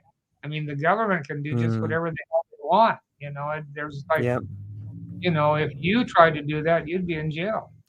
But they can come in with this, and I'm not kidding. $100 million. We've seen some corporations and things raise that much money to start these big startups, and they don't care because they're going to do a Ponzi thing, or they're going to just gather more money after they get going. Here, we'll make an income of this, and then we'll get more money from the investors, and all that stuff's hitting the bottom now because too many of them got in there. There's too much product, and they've lost a lot of the people buying it because of the prices have gone. Where they don't, people were better off trying to buy it from their buddy or the guy down the street or something like that. Except that guy's not even growing it anymore because now, it was too much overhead for him to even try to keep up when there was nobody to sell it to. So everybody's scared to buy illegal weed, like it's really, it's really changed now, and it's really hard to get good organic marijuana for anyone. Yeah, from a true strain. Because whoever they were getting it from before isn't growing it. Yeah. Yeah, they're all those feminized seeds. Yeah, all feminized seeds. So terrible. So sad. So corporates ruined the whole industry. Yeah. They really have. So another industry. What's going to straighten it out? I don't know. We don't know. Do you think that that's like the similar path for like legalized mushrooms and psychedelics? That all depends, but that's a little harder thing to tap into because you don't have a buyer base like they do marijuana. They already had 40%. Right. We established the whole market. Yeah, so I don't think they'll do that with that. I think you're going to see small groups buy these resorts in these other countries and set up their own platform for whatever they want to do with psychedelics. They're using a lot of different ones. A lot of the ayahuasca, or some of them have a different program. You want to do ayahuasca? You want to do the psilocybin? Then and there's another one. What I don't know, Rogaine, or what's the word I'm looking for? Ibogaine. Yeah. So you can actually contact these people and have different experiences now on the different things, but it's not commercialized. It's still really small. It's expensive.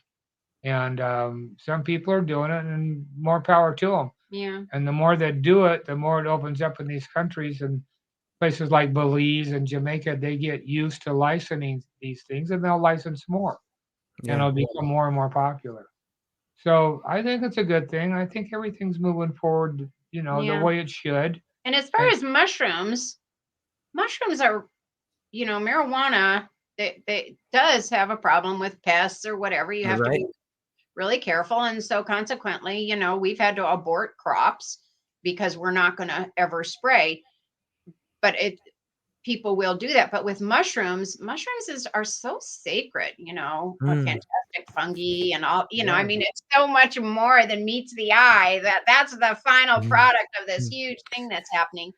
And I think that would be harder to bastardize that particular industry just because of the sacredness of the mushroom and the power of the mushroom, from where it's just too strong and it doesn't need it. It doesn't have, white flies and mites. Your nightmare. So yeah, I think that's a more sacred thing, but it's also a psychedelic, and the government is afraid of psychedelics. Terrified. Yeah. Yeah. Will change your mind. Yeah, it really will. I love talking to you guys. This is really fun. We're coming up on 3 hours, and it feels like we've been doing it for I 45 minutes. I know. Oh my gosh! I know. We start charging after 3 hours. I know. I gotta go. Well, you guys are gonna have to come back. I know we can talk about the new book coming out, and let's get together more often. This is really, really fun, and I think that we just kind of scratched the surface of it. Maybe it's because we're just kind of getting to know each other a little bit, but I really, really enjoyed it. I feel like I really learned a lot. Yeah. Well, yeah. Let us know down the line when we have time. We'll be glad to get back with you and talk about anything. Fantastic. Talk about microdosing. We give lectures on a lot of things. Yeah, at college. History, of the psychedelics and whatever. We're asked quite often to come and give lectures on this or that or whatever. Death. Yeah. Maybe we could do a panel. Maybe we could bring some more people in, and we could maybe you could preach a little bit of the message of the Brotherhood, sort of a re-embracing the spiritual nature of the pure process or something like that. But for everyone, you should write that down. I should. I'm really good at streaming consciousness. I should write stuff down more often. Like that. At least it's recorded, right? Yeah, that's a good point. There you go. That's a good point. And so I just want to point everybody. I want to show them the cover of the book here. This is what it looks like for those that are watching. And then the link to the website will be down in the show notes in there. And I recommend everybody check it out. It's one of my favorite biographies now. And it's like a thrill ride. It's a biography. It's a geography lesson. It's a history lesson. It's so much in there. And you guys did a great job at telling some of the stories. And I'm really, really thankful. And Mark Rose is chiming in. He's like, wow, I knew it would be good.